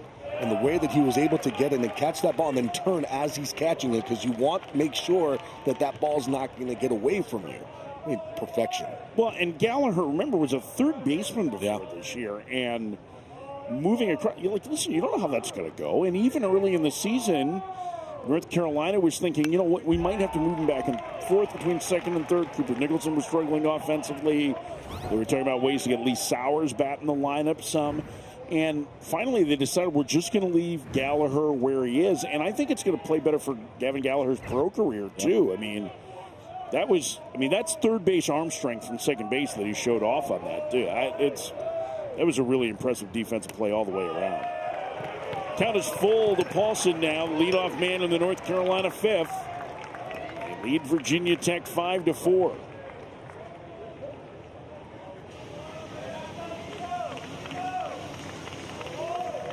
Cook. Catcher dealing with some loose strings, it appears.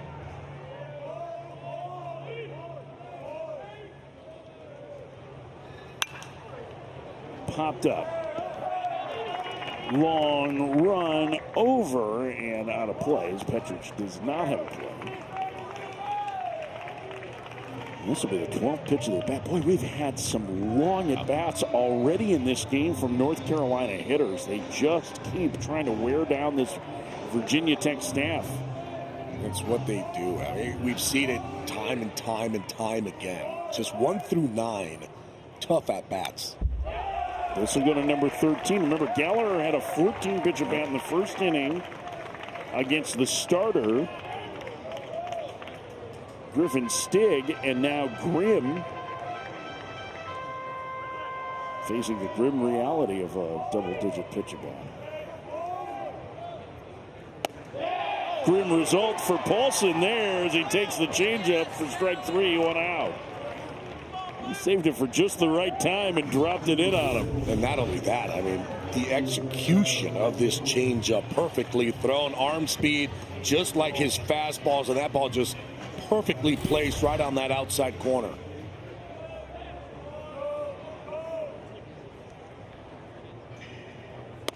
Cooper Nicholson takes a strike, 2-1.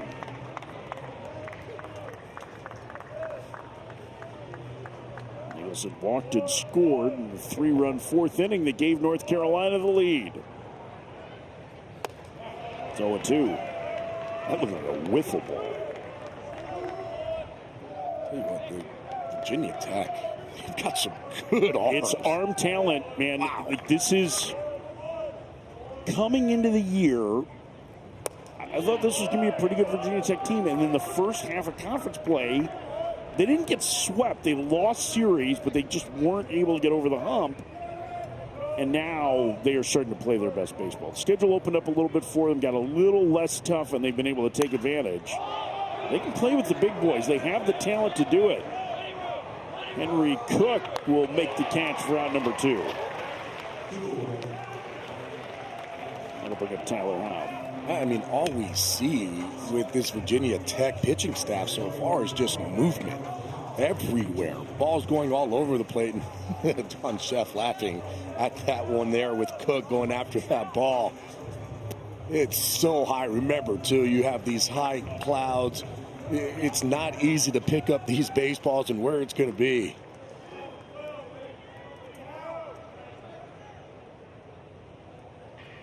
Okay, so we had the high sky the other day with no clouds. Now there's too many clouds? Well, no. Well, what you had, well, yes, the clouds are low, though. So now we have the low sky. So what you're saying is that fielding is only easy with a medium sky? Yes. Howe into the low sky to center field. All in. Gates in a 1-2-3 inning. To the 6th. North Carolina leads Virginia Tech 5-4.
Omaha, Nebraska, the epicenter of college baseball.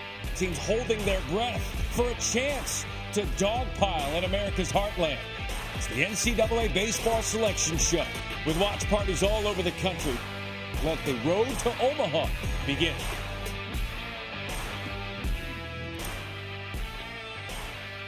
Selection Monday, the fog will lift and we'll find out who the field of 64 is. That's coming up at noon Eastern time on ESPN. And then a week from today, the NCAA College Baseball Regionals get underway. 16 host sites across the country. Double elimination tournament. Both of these teams will be in it. North Carolina will be hosting, likely as one of the top 4 seeds, Virginia Tech. A virtual lock, I would say, at this point. I would say that it's like 99.44%.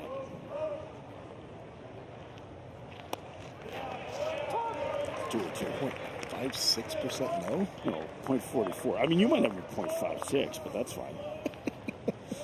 We use different metrics.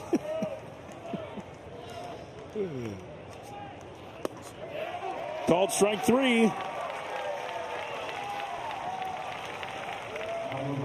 Well, how about this, guys? A couple weeks ago, Eric Church gave the commencement speech at the University of North Carolina and then stopped by the baseball facility. So the team got to spend time with the country music legend. And if you're unfamiliar, Eric Church, huge Tar Heel fan, although he did attend App State. I was talking to Gavin Gallagher, and he said this speech was really cool because he compared the 6 strings on a guitar to 6 principles of life. So they were all moved by the speech and enjoyed time with the legend. It's pretty neat. Gallagher looked impressed in that photo, looking back like, hey, man, that's pretty cool. I completely agree, but I'm still distracted by the mustache that Gallagher can grow. I mean, it's incredible. That's not right, that's not wrong. It is, for a college junior to be able to put something like that together. There are a couple of good mustaches that North Carolina has. Gallagher's has been the best for the players. Here is their pitching coach, Brian Gaines. Now, see, this is when Gallagher will grow into that mustache. Hey, now, come on, Brian. Let's go, Coach Gaines. Know when you're on TV. Here we go. I don't need you hiding the mustache. It's part of your look.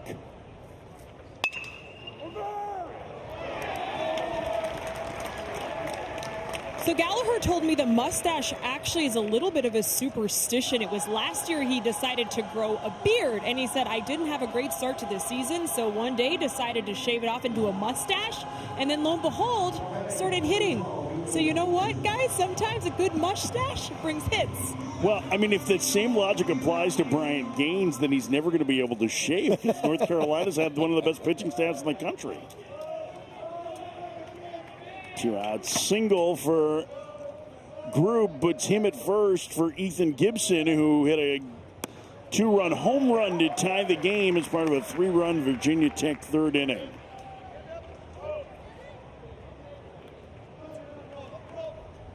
Five for North Carolina in the 6th. Group runs well from first.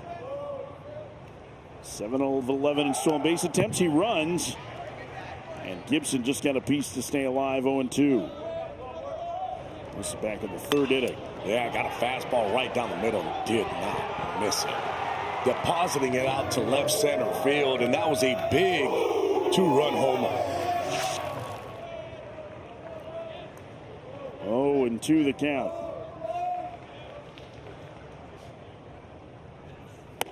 Swing and a miss. Gibson down on strikes. And the inning is over. Through 5.5, North Carolina leads Virginia Tech by a run.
Charlotte, North Carolina. Beautiful downtown, although the skyline a bit obscured today by the fog. North Carolina with a 5-2 lead in the bottom of the 6th inning. 5-4 lead for North Carolina as they get the winner of this game goes to the semifinals. They will await the winner of this evening's, this late afternoon's matchup between Florida State and Pitt. Colin Hynek starts the inning for North Carolina. He's behind 0-1. It'll be Hynek and then Carter French back to the top of the order. 0-2. Ethan Grimm has been pretty sharp since entering this game.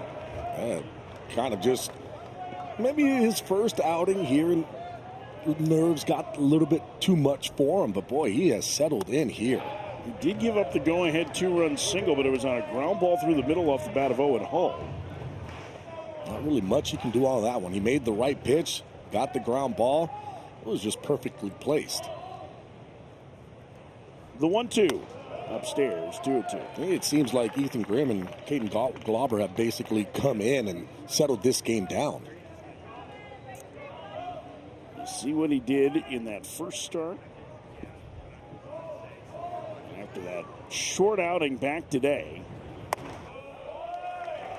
Count goes full to the leadoff man, Hynek in the 6th.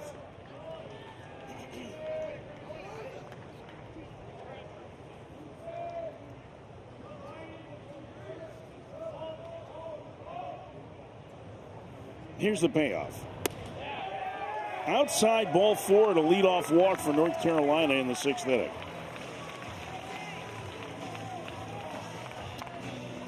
Now, if you're an ACC fan, you might be interested in basketball.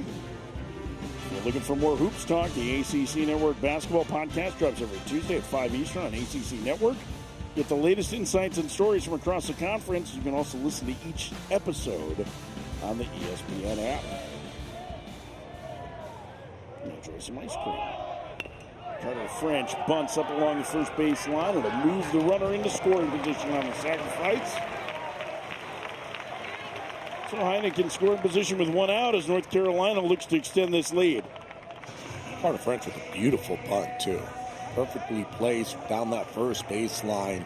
Very nice job, too, by Ethan Grimm to be able to get there and flip over to first base. But for UNC, this is exactly what they wanted.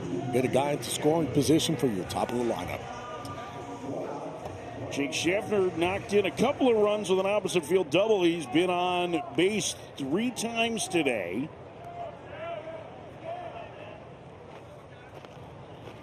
And he hits that one back towards the middle, but right there in the shift is the shortstop. Daniel, the throw off the bag, but Gibson able to keep his foot on it for out number 2. I was thinking if they would all want to maybe challenge this one, but everybody seems like they're saying, yeah, he definitely stayed on.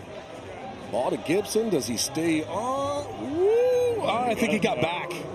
What it was is he came back on it. He did come off, but that foot, he was able to somehow get back on that base. So this throw gets him off. That foot was off, but at the end, he ends up coming back right there and tagging the base. Gavin Gallagher takes a ball high at 1-0. Gallagher a walk, a ground out, and a strikeout.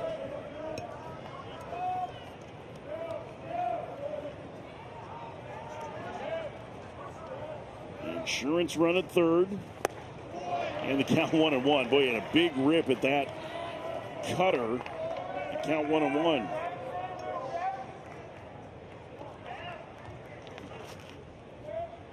Gallagher with 11 home runs on the season. Could use a base hit here. Good North Carolina to get that lead back to 2. That one outside, 2-1. And for Virginia Tech, you have to be so impressed with the work that the freshman Grimm has done out of the bullpen. He's been great. This is an interesting defensive alignment here with Gavin Gallagher.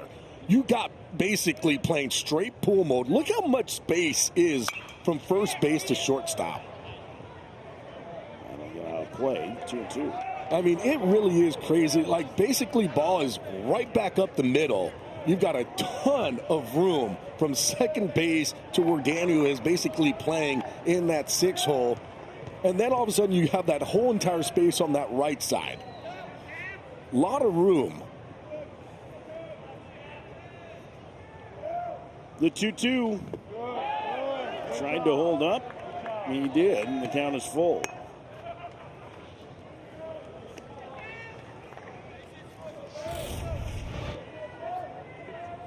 Did he? He did. Easily, too. Strong wrist.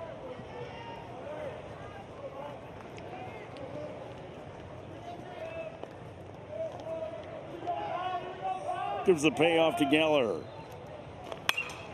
Liner into right center field, a base hit. Coming home to score is Heineck. A 2-out single for Gallagher. Gives UNC a 6-4 lead. This is a great swing by Gavin Gallagher, too. This is a 96-mile-an-hour sinker, and it's coming up and in. We talked about where the positioning is. Gallagher, he saw it, too. What did he do? He brought those hands close and tight to his body, backside through the baseball, and he drove a pitch that was on the inside part of the plate. I mean, as far in as you can possibly get, and it was a line drive to right field. Another 2-out RBI for UNC. Owen Hall gave North Carolina their lead in the fourth.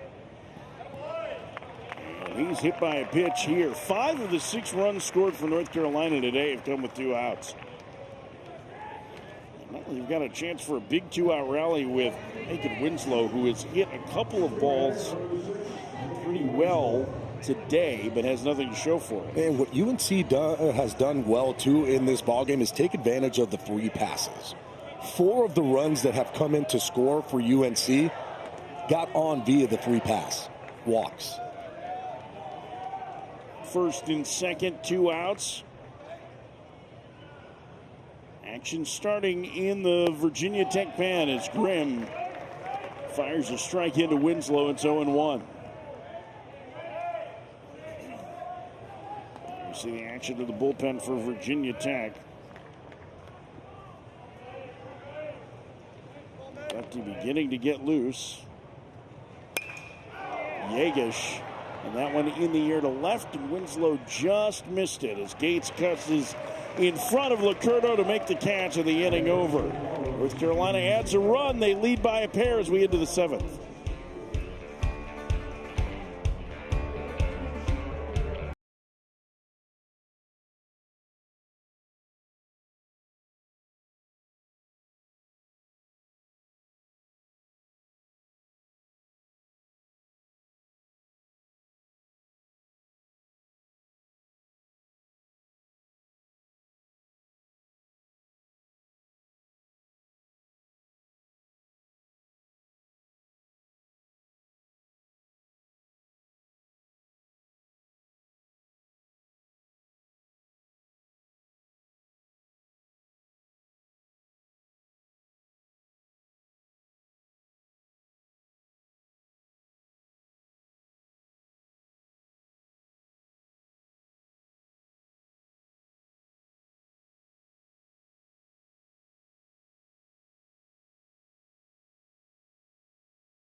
Wes Mendez, the ACC Pitcher of the Year, gets the ball today for Florida State.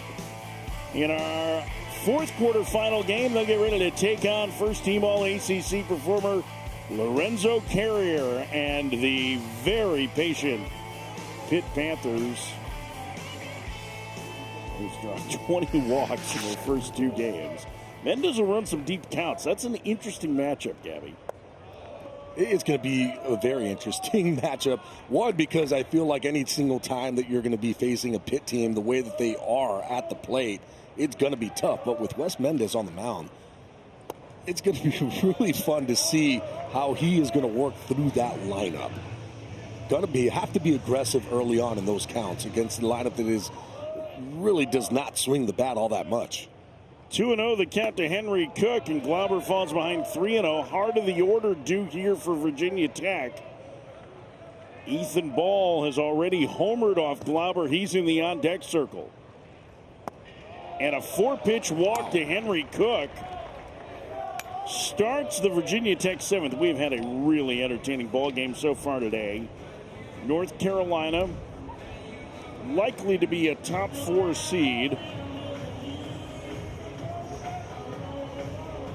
in the upcoming NCAA baseball tournament. Virginia Tech will get into a regional, but they are proving that this second half surge that they've had is something that every tournament team that could be matched up with them has to be very concerned about. And they have a legitimate star in the middle of the lineup. And that one misses. It's 1-0 to Ethan Ball, and this is what he did in the 5th. Oh, boy, 94-mile-an-hour fastball. I did not miss it, hitting it out of the ballpark. What a freshman. The 1-0, he takes outside, 2-0. This 3 home runs for him in this tournament. That ties the most ever for a Virginia Tech player in the ACC tournament. He shares that record with Chad Pinder, the former big leaguer, who is now the manager of the Charlotte Knights. And that's the ballpark we're playing. 2-0. Freshman of the year against an all-ACC freshman performer in ball. Glauber's pitch outside. He's missed with all 7 in this inning. And here's the situation that you're at. If I'm John Sheff, I'm not giving Ethan Ball a take sign. I'm going, hey, I'm going to trust in my freshman who has been my best hitter. He lands a breaking ball for a strike. I mean, how about that? Taking Glauber. I mean, can't really find the strike zone with the fastball and just go, all right, I'm going to flip a slider here and see if I can get back into the zone. Yeah, that's the second time today that somebody has landed a 3-ball breaking ball, which has just angered Gabby because swinging and miss, the count is full. Not because he isn't impressed, it's more because, like, aren't there hitters counts? Not anymore, not in baseball. See Walker McDuffie there on the top railing. Will Carolina use their relief ace today? Glauber at 50 pitches. 3-2 the count. Cook a very short lead at first. Not running, and Ball heads it to center field. Going back on it is Hall, and right in front of the warning track, he hauls it in for out number 1.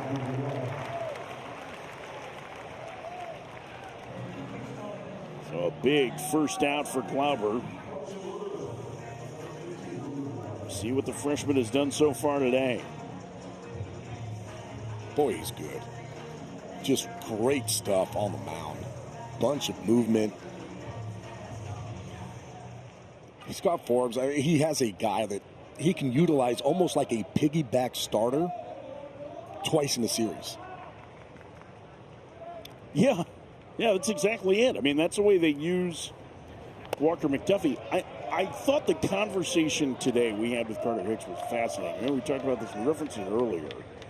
But Carolina looks at their pitching a little bit differently because they do so much baseline biomechanical testing with their pitchers that they're constantly checking to see where their strength is and if they're fatigued. And so what ends up happening is you'll see Glauber come out and throw, say, 50 pitches today. Now this is getting to the spot where they probably wouldn't use it tomorrow. But we saw last week, right? 39 pitches on Thursday against North Carolina State.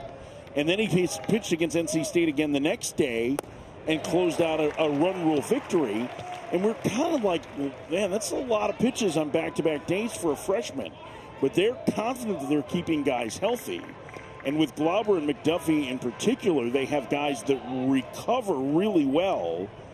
And that strength testing helps to give them a lot of confidence that they're not putting them in harm's way. I thought it was a really interesting conversation. And it's funny, too, because when you do, talk to even Scott Forbes, and he talks about a Caden Klauber. He was like, actually, he's worse when he is only pitching one time in the week. And if all of a sudden he just pitches maybe 50 or 60 and we don't need to use him again, all of a sudden the next week he doesn't look the same. Nicholson double clutched, and it cost him the double play. 2 outs.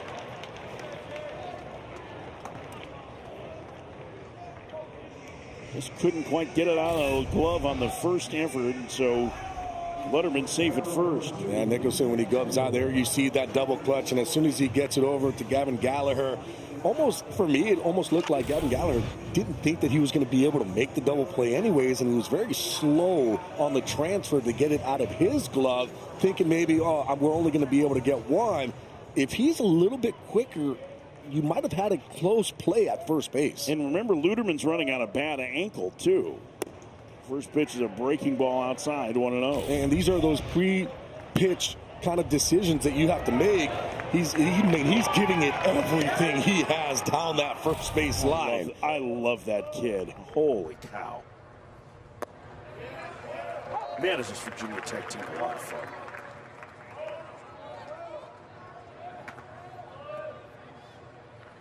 Two outs, tying right at the plate, Pete Daniel.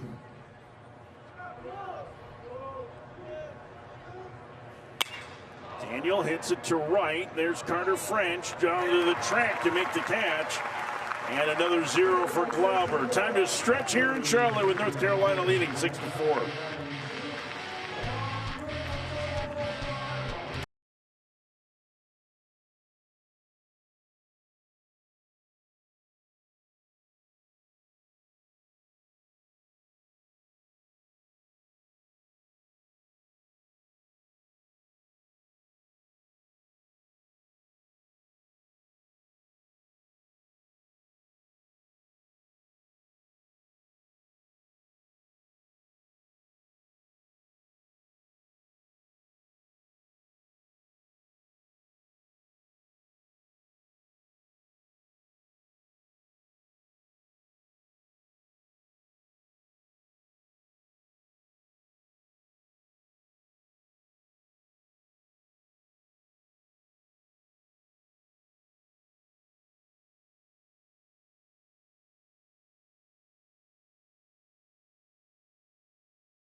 Well, you're looking at Virginia Tech pitching coach Doug Willey, who's in charge of calling the game, but he's also in charge of the PitchCom voice. Actually, it's just one pitch that he calls, that his voice is in PitchCom, and it's four-seam fastball, but the way he says it is four-seam heat. So when he really wants a guy to reach back and throw some velo, he'll press four-seam, and then the guy in his ear hears his pitching coach's voice, four-seam heat, so he knows what to do.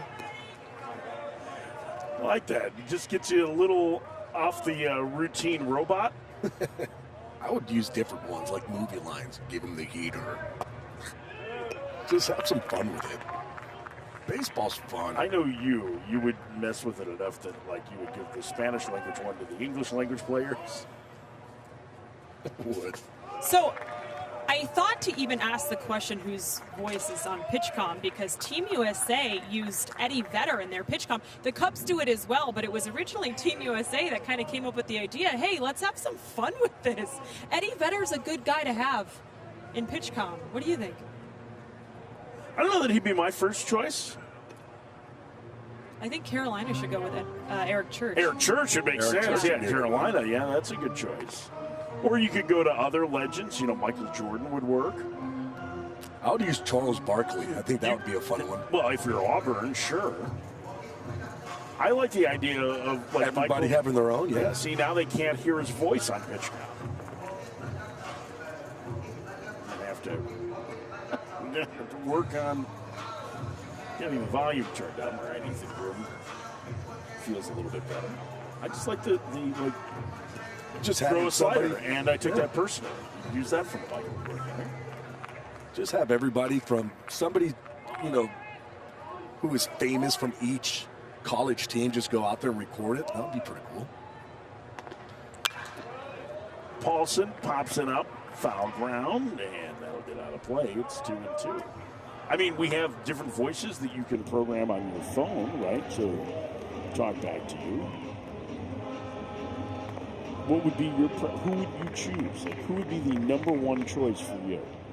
Would you want somebody soothing or somebody accusatory? Like a bobcat. Paulson in the air to center. For what out? Are you talking about Bobcat Goldthwait? Yes, I am. Like, okay, I thought you maybe like an No, actual not like Bobcat. an actual bobcat. Taylor, who would be programmed into your pitch comp? Taylor Swift, probably. But listen, not to make this about me, but I want to be a PitchCom voice, but I only want it to be for one thing: cancel. Because there is a cancel button, oh, by the way, on PitchCom. Like, how funny, after a bad pitch, either the pitching coach, the catcher, whoever's calling, just press cancel, and it's my voice. I think that would be funny. I like that idea. I mean, it would certainly get your attention if it was different. Cancel. Give us a good read on it. How would you want to set? Like, hey, I'm pushing the PitchCom cancel button, and it sounds like Cancel! Oof. I feel like I'm on the worst game show ever.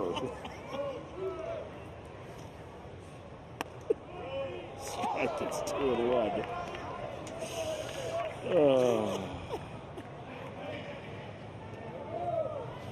2-1. I mean, there are ways that you can program PitchCom to have, I believe, as it's a long run for Lucurdo, and it's a foul ball. Ooh, Carolina may want to review this. It was really close to the line. Scott Forbes is going to talk to our third base umpire, Brandon Cooper. Especially as he's sliding to get this ball. Ooh, I think that might be on the line. It didn't hit Lucurdo in fair territory, but did the ball land fair? Oh, I saw chalk. I definitely saw chalk bounce up. Let's see, right here. This is From that front view, you'd see the chalk bounce up right there, right on the middle line, on that outside portion. As soon as that ball hit, you saw chalk spray up. And as soon as they see that chalk spray up from that front side replay. Did the chalk come up from the ball, or was it from his leg crossing over the foul line? That's, Gabby, that smells like stand to me. Watch this one here. This is the one where I saw chalk jump up watch as soon his as the foot. ball. But look at the ball. Boom, right there. You see the chalk? Yeah, you're right. This is the one with that. As soon as I saw that one there where you see that white chalk come up, that's the one that showed me that ball hit the line. Right there. Right there, that you see that chalk line where you see the ball in the air, and there's that chalk. The foot is off the line. There's no foot there. That tells me that that's going to, and I believe that ball went into out of bounds, so it should be a ground rule double. I mean, I think they probably would place him at second anyway, based on the fact that the fielder had to go down to the ground. It's kind of a big call here in this game.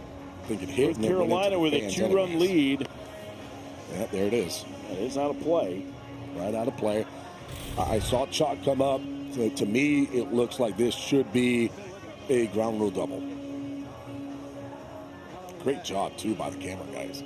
Outstanding. Our crew deserves a ton of credit for the work that they have put in this week. They have been here early every morning and into the wee hours of the night. They finally got a little bit of sleep last night, I think, but they were back early again today, and we have been so fortunate to have this amazing crew with us here in Charlotte. Here comes the call.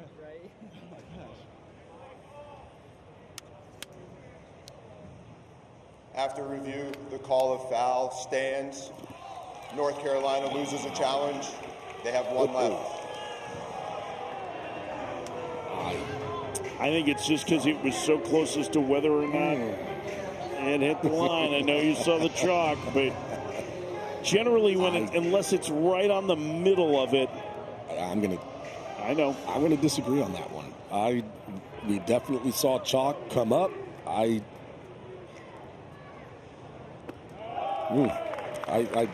have that one as a dub.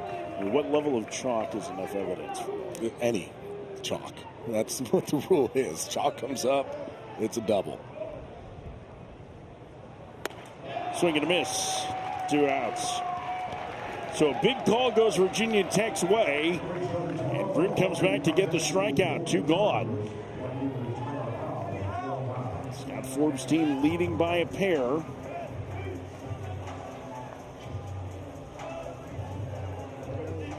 And here's Tyler Howe.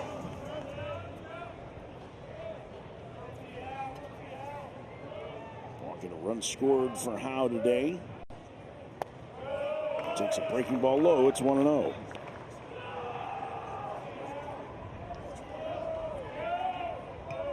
Continues to be tossing in the Virginia Tech pen. Ethan Grimm has been so good since coming into this game. Count 2-0.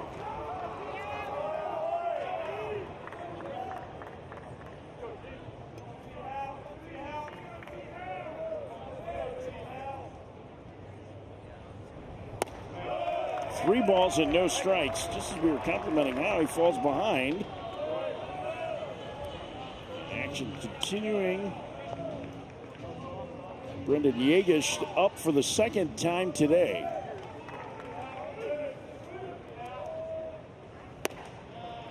.30 strike. It's 3-1.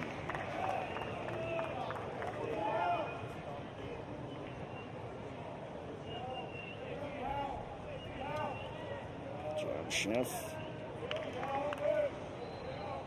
needs to be happy with the performance of this freshman today as Howe fouls it off and the count is full.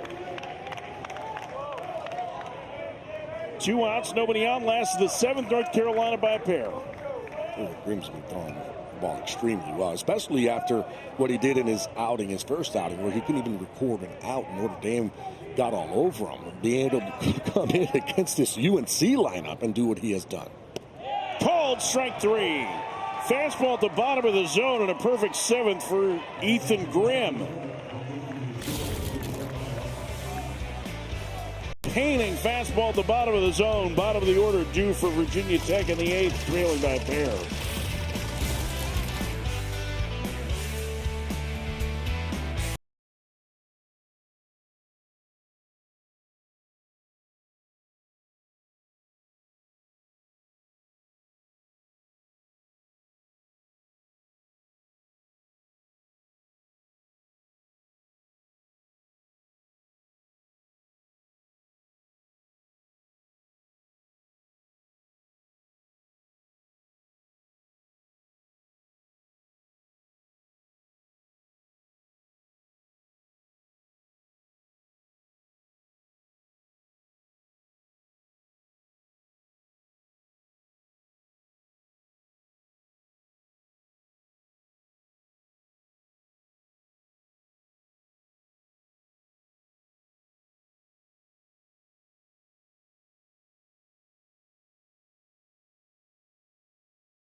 Squeeze play, all the highlights, all the big moments.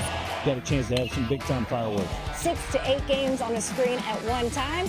You're going to be locked in for that. The season on the line. Hashtag squeeze play. Send us some tweets. Maybe we'll put you on the So Swell. The storybook season will continue. Squeeze play gets started a week from today as you'll get the best action of all 16 regionals, and Virginia Tech Trying to mount a rally here in the 8th, down a pair to North Carolina as the leadoff man, Nick Licurdo, hit by a pitch to start the inning. A tying run will come aboard here, and we're going to get an offensive timeout. Keith Elman, the offensive-minded third base coach, is getting everybody together as Walker McDuffie, the relief ace for North Carolina, heads to the bullpen. I have to look at you sometimes and go, isn't Caden Glauber the release ace? Well, I mean, yes. They have two. But also, like, Glauber did start a game this year. That's true. They did try McDuffie as a starter for a little bit and last year. And really, he's more of a two-pitch guy. But I mean, just the riches there for Scott Forrest to be able to go, yeah, you know what, I'm going to go DeCarroll, Glauber, McDuffie. Have fun if you're a hitter. Conference is over. Gates on the ground to second. Could be two. Gallagher a tough handle. And Gates will beat the ramp at first, one out. Boy, much like Nicholson unable to turn the double play, Gallagher, that one had a little bit of a funny hop and got it on the heel of the glove. It was a different ground ball. That one kind of came up on Gallagher. Luckily for him, though, he stayed with it to make the play. You see that where that ground ball is, almost catches it in between, but it's able to stay with it, and then at that point, it's just getting out, right? Get that lead runner out. If you're able to turn the double play after it, great, but you at least want to get that lead runner. There's Petrich. Single back in the third and a run scored. Tying run at the plate. Petrich takes the ball outside, 1-0. Owen Petrich, the third baseman, 5 homers this season. He represents the tying run here in the 8th inning of what has been a really entertaining ball game this afternoon. Tried to hold up. He went around that breaking ball. It's 1-1.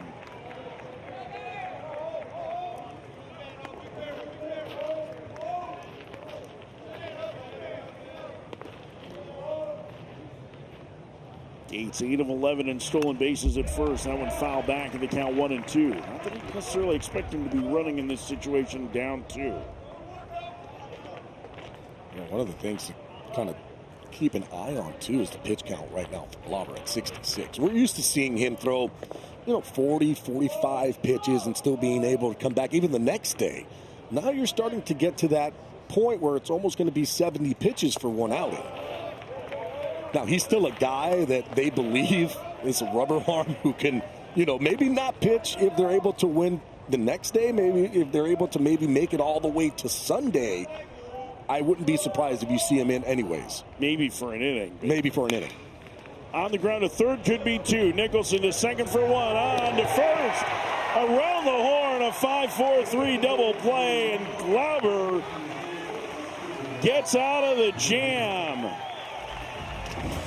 Great job here defensively by North Carolina. Nicholson this time gets it easy over to Gallagher to Polson. Double play.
Fine job out of the Virginia Tech bullpen today. Really nice to see him kind of just settle in, especially after his first outing, coming back and make sure that, hey, it didn't get to him. He was able to go out there against a really good UNC lineup to just attack the zone.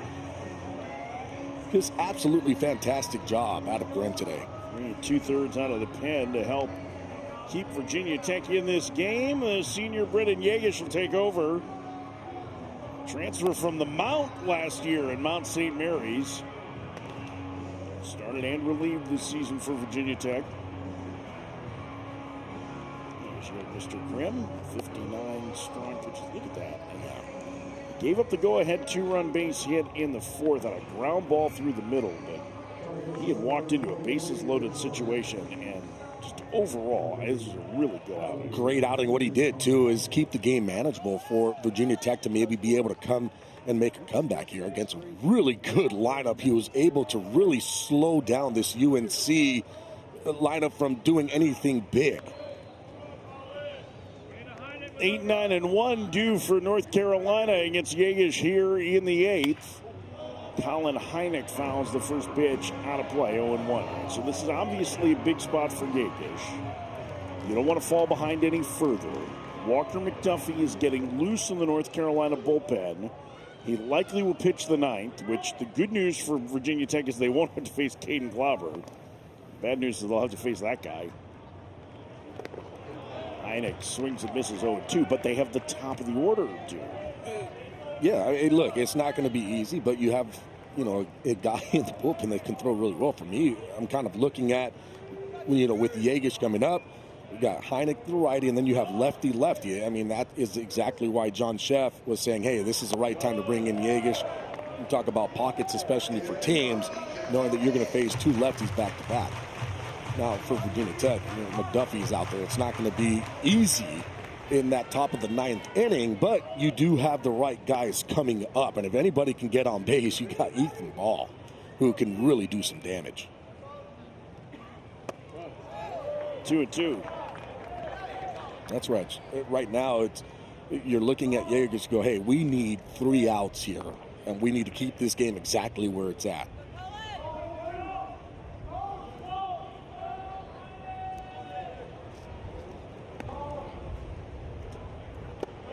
Down low, and the count is full.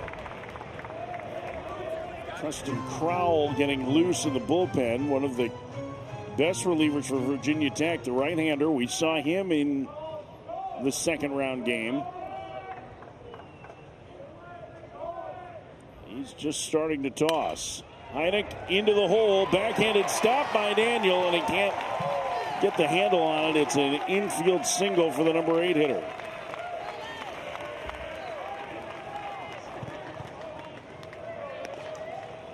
Last time Heineck hit, he walked and then came around to score after a sacrifice, a ground out, and a 2-out RBI single for Gallagher. You have to think that Carter French will be bunting here. I guess the question is, do you try and play this a little bit more aggressively on the defensive side if you're Virginia Tech? French looked like he was going to bunt in the 4th, ended up drawing a walk. He did lay one down the last time. He had a left-on-left matchup. And racing in was the third baseman Petrich. It's 1-0. Carter French, actually, when he went to go bunt there, he lost the bat on his top hand. He wasn't going to be able to bunt that ball at all. Luckily, that ball was off the plate for him. But you have to play it aggressive. You have to try to see if you can get that lead runner. He bunts it in the air, and Yagish with a great sliding catch for out number 1. I mean, avoided the catcher and the bat on the first base side. That was incredible. Just came after that quickly, too. And that is exactly what you want to see of your Yagish. Try to get that ball up in the zone. Reason why, harder to bunt that ball. All of a sudden, that bat head just drops a little bit. Ball goes straight up in the air. But how about the athleticism here by Yagish to come in, make the play, sliding grab. I don't think I've ever heard you compliment a pitcher's athleticism before. It happens every once in a while.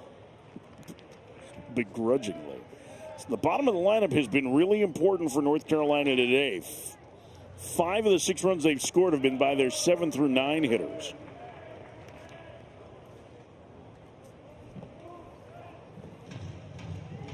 Jake Schaffner's knocked in half of their runs. 2-run double in the second. And the leadoff man takes high, 2-0.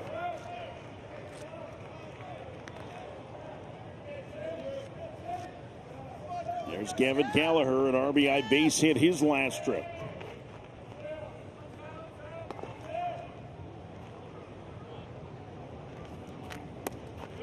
Two and one. If I had to think, I'm thinking that this is probably it for Yeager. I think if all of a sudden Gallagher gets up, they're going to probably go to the bullpen. Have a righty-righty matchup. You have the lefty behind him, though, in Hall. And that's what makes it tough, too. Lefty-righty for North Carolina. Schaffner in the air to right, going back on it, and in front of the fence, a leaping attempt, and over the head of the right fielder. Grube, he fires it in. The runner coming home. The throw not in time. Heineck scores. It's a triple for Jake Schaffner and a 4 RBI day for the leadoff man. It's 7-4 North Carolina. I don't think Grube knew where he was. He had more space between where he ended up and the fence. I would agree. Schaffner, though, hits this ball extremely well. 99 miles off the bat. And you're right. Grube goes back, and he had that extra step that he could have gotten back there, just didn't really know where he was to try to make the play. And how about that, too, with Heineck? The way that he was sliding in to try to avoid the tag, had to come back and touch home. Schaffner with the triple. They got the insurance run that they wanted. And you're right, that's going to be it for Yeager as they will go to Preston Crowell. Runner at third, 1 out, a run home for North Carolina. They lead Virginia Tech 7-4 in the bottom of the 8th. The quarterfinals of the ACC Baseball Championship.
Wait to see why, because it looks like Grube is going to be right underneath it, so he has to wait. And I'll tell you this, Scott Forbes wasn't holding on. He was sending them right from the very beginning, waving that arm, saying, hey, we need the insurance run. I'm going to send you. He already knows, too, that Schaffner was on his horse, so he was coming around third.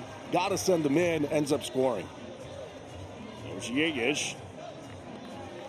Gets charged with the run, and he's responsible for the man at third. And Virginia Tech's going to have to bring the infield in here with 1 out.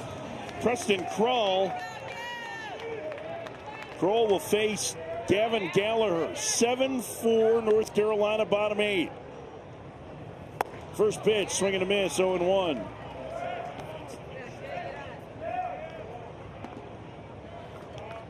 Yeager hoping that Crowell can get through this. There you see the defense, a shift on even with the infield all the way in.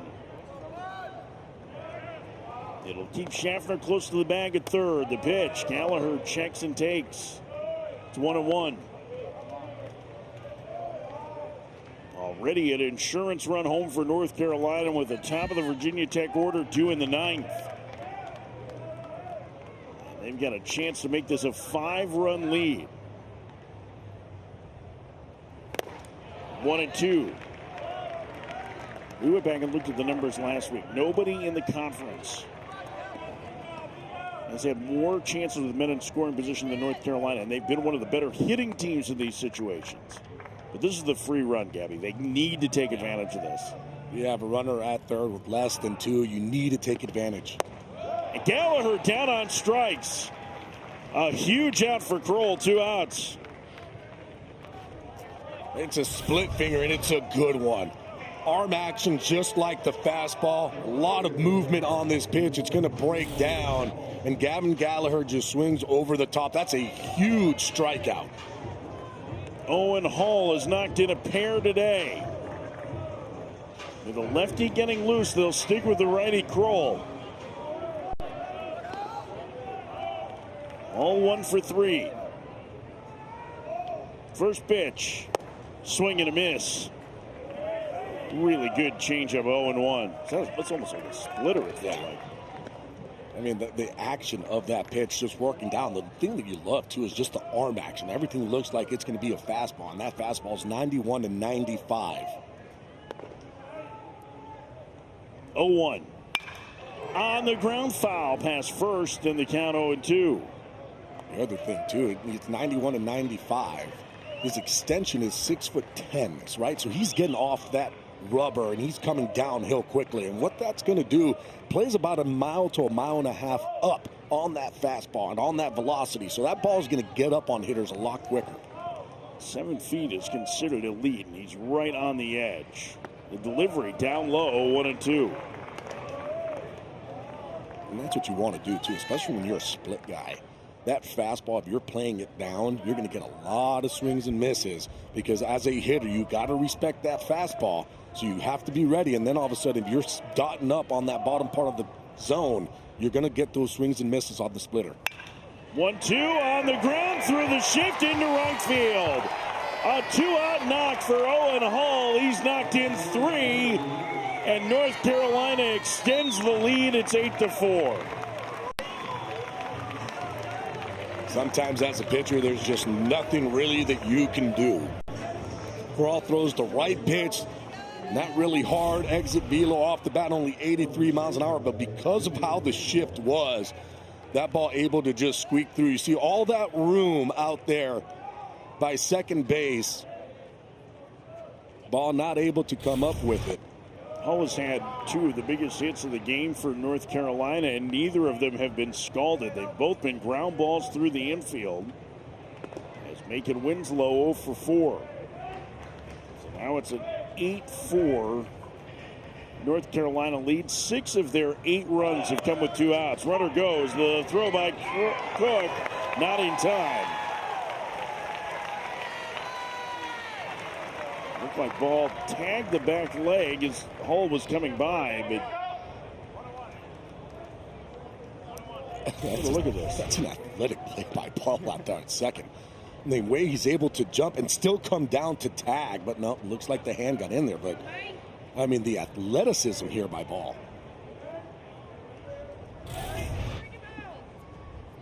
1-1. Count now 2-1 to Winslow.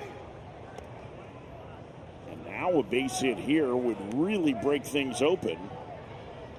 And the top of the lineup due for Virginia Tech in the 9th.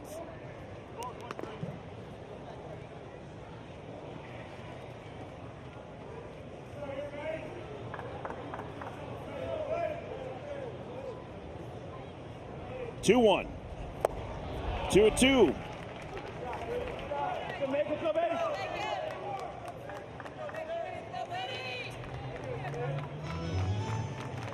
Sam Grube will lead off for Virginia Tech. Then Ethan Gibson, who's homered today. So is Henry Cook. And if anybody reaches, they'll get their star, Ethan Ball, to the plate. The 2-2. Winslow pops it up foul behind the dish. And he'll get out of play.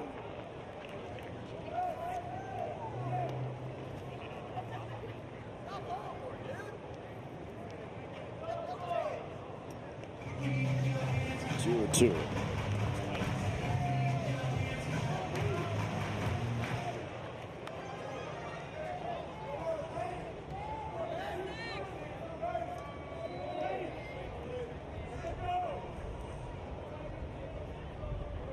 Two. Winslow hammers it to center field. Gates going back, still going back. It's out of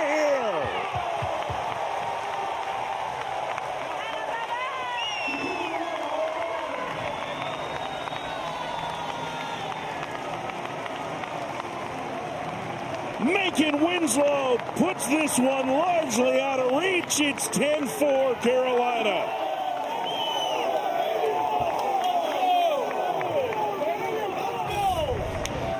Fastball top of the zone at 93 miles an hour.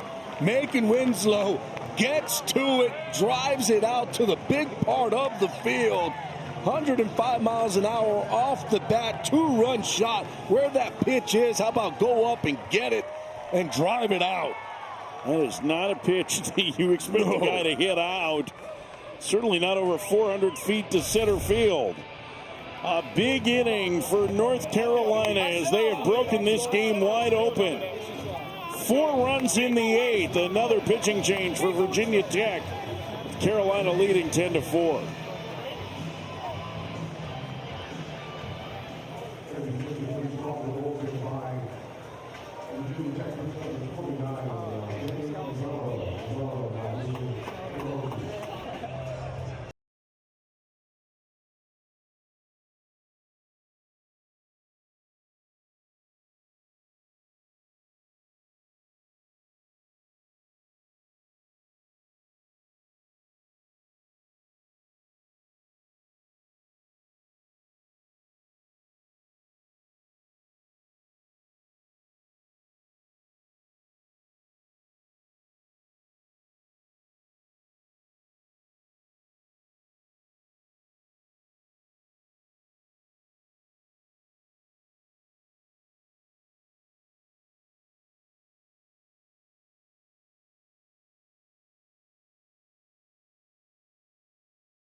Big 8th inning for Carolina. Jake Schaffner, the RBI triple.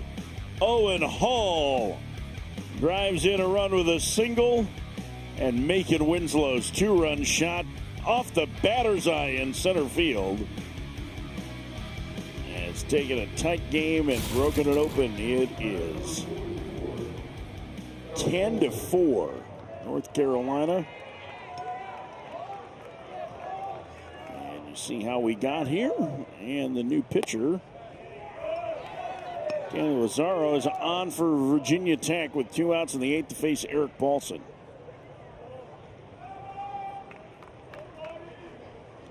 Transfer from St. John's River Community College.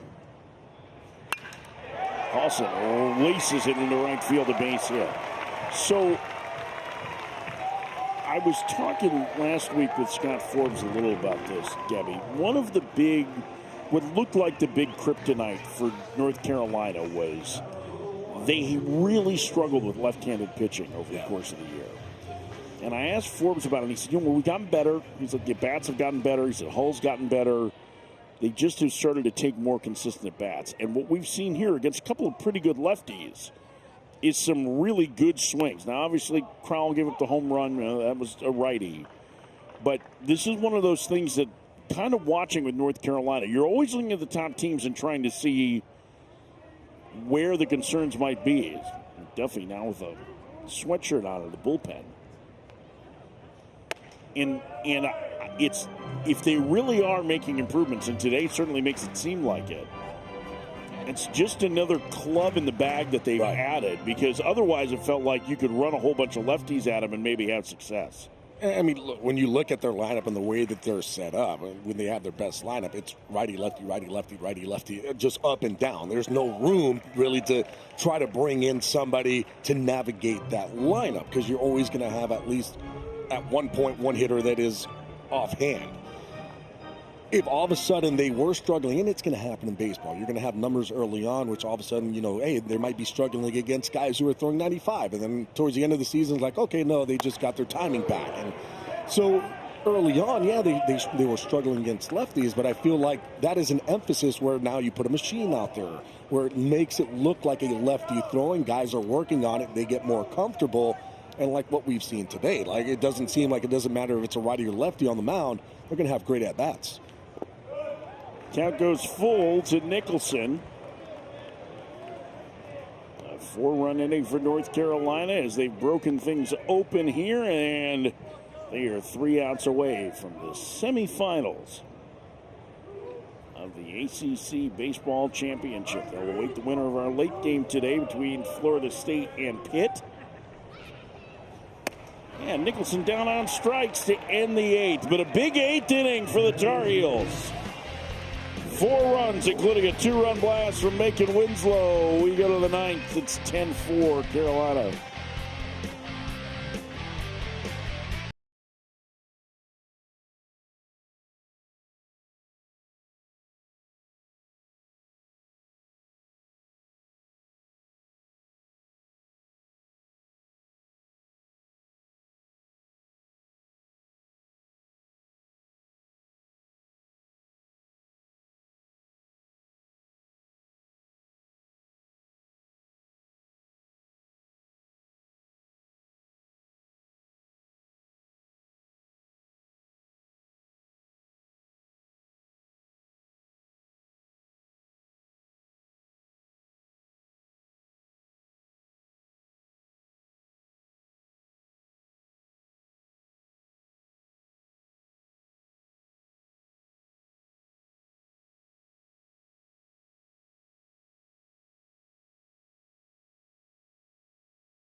(10-4) North Carolina as we head to the top of the 9th. The Tar Heels 3 outs away from the semifinals as they try to defend their ACC Baseball Championship from a year ago.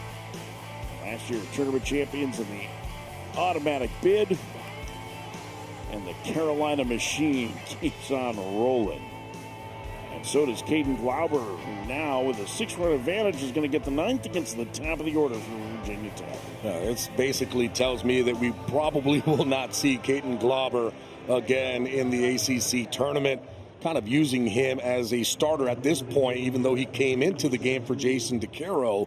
You start to look at the pitch counts at 68 pitches. I just can't see them bringing him back in a couple days. Sam Grube to lead things off. A couple of hits today for the Virginia Tech leadoff man, and he takes a strike at the knees. It's 0-1. Well, Virginia Tech, with that great rally in the second half of ACC play, have played their way into a regional, regardless of the outcome today. I felt, and I think we had talked about this before the season, this Tech team's pretty good, and see what they do.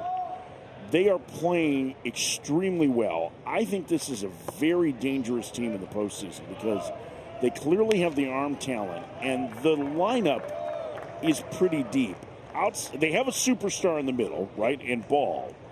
Quality at bat's been pretty good these 2 days here in Charlotte. Group to left, and Tyler Howe will make the catch for out number 1. You kind of look at this lineup top to bottom, and they really do have a lot of guys that can do some big things. Even today, you had Gibson with a homer, a 2-run homer. You had Henry Cook with a home run. Ethan Bogg, boy, he has been absolutely fun to watch this whole entire tournament. 3 home runs so far in the tournament. you look at the arm talent that came in today. I mean, they've got some stuff in that bullpen. They've got guys in the front end starters that got some really good stuff too. So when you put everything together, it's one of these teams where either they're a number 2 or number 3 in a regional. Once they get announced, whoever's that number 1 is going to go, okay, that's going to be the tough team right there. That's going to be a really hard team to face because of the talent that they have. If they're a 3 seed, you're probably in the regional of death.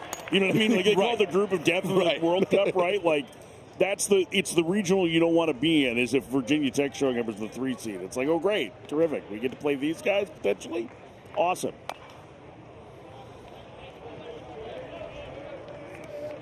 One and two the count to Ethan Gibson, who's homered today. The bottom of the lineup, I think, to me, is a key for Virginia Tech. Right? They don't have great numbers overall, but if they can get quality at bats out of guys like Lucurdo and Petrich in particular, it does give them a chance to be able to create more traffic for the top of the lineup, which, as you pointed out, is so good. I mean, it's a fun top of the lineup to watch play.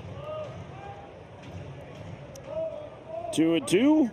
And foul back. But for Carolina, their dreams of an ACC baseball championship are still going to be alive, it looks like. They will face the winner of Florida State and Pitt. Gavin Gallagher going to get another chance. Can you imagine if they win a regional for a 3rd year in a row and he's the most outstanding player 3 years in a row? Ethan Gibson's going to end up with a double here with 1 out in the 9th. I mean, I wouldn't be surprised. He's just had so many big moments in the postseason. I mean, it's that I've been here before, the moment's not too big kind of guy. Once you do it once, it's like, oh, I can keep doing this. It's playoff Gallagher out there. Playoff Gallagher. Smashing baseballs like they're watermelons. No, sorry, Gallagher.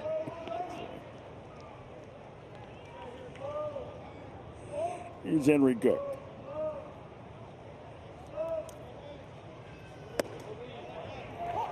Strike on the inside corner. It's 0-1. Cook was called out on strikes back in the 4th inning on a borderline pitch that had everybody incensed as he moves the runner along to 3rd.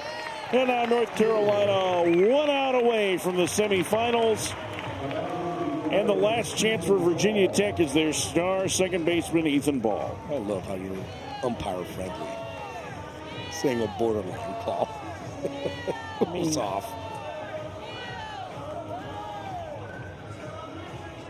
Yeah, I always think of something my buddy Morgan Ensberg told me, that when he asked about a pitch called a strike once, the umpire told him, well, Morgan, the strike zone is subjective. He couldn't argue with that. Yeah, you can't argue with that one. I mean, now you can. That's true. 1-0 the count. Outside, 2-0.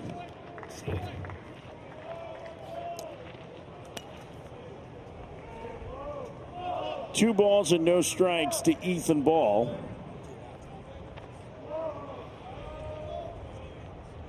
Here's the pitch. And the count 3-0 to Ball. Ethan Ball, 3 home runs in this tournament.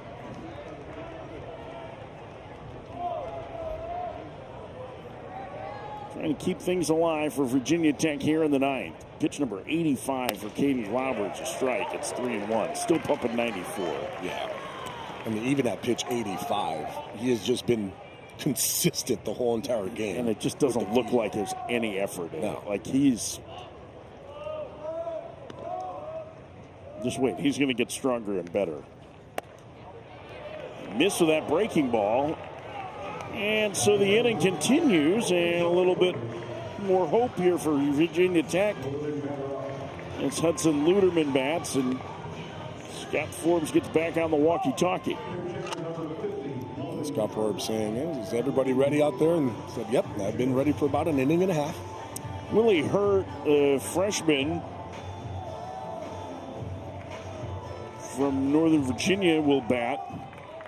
Really good numbers for this left-handed hitter. He's going to hit for Luderman here. Playing out a bad ankle. First pitch, swing and a miss. It's 0-1. 96 from Glauber. I think that's his best fastball of the game. McDuffie's starting to heat up again. After Willie Hurt. Welcome to the game. Here's 96 for you. Outside at 95, it's 1-1.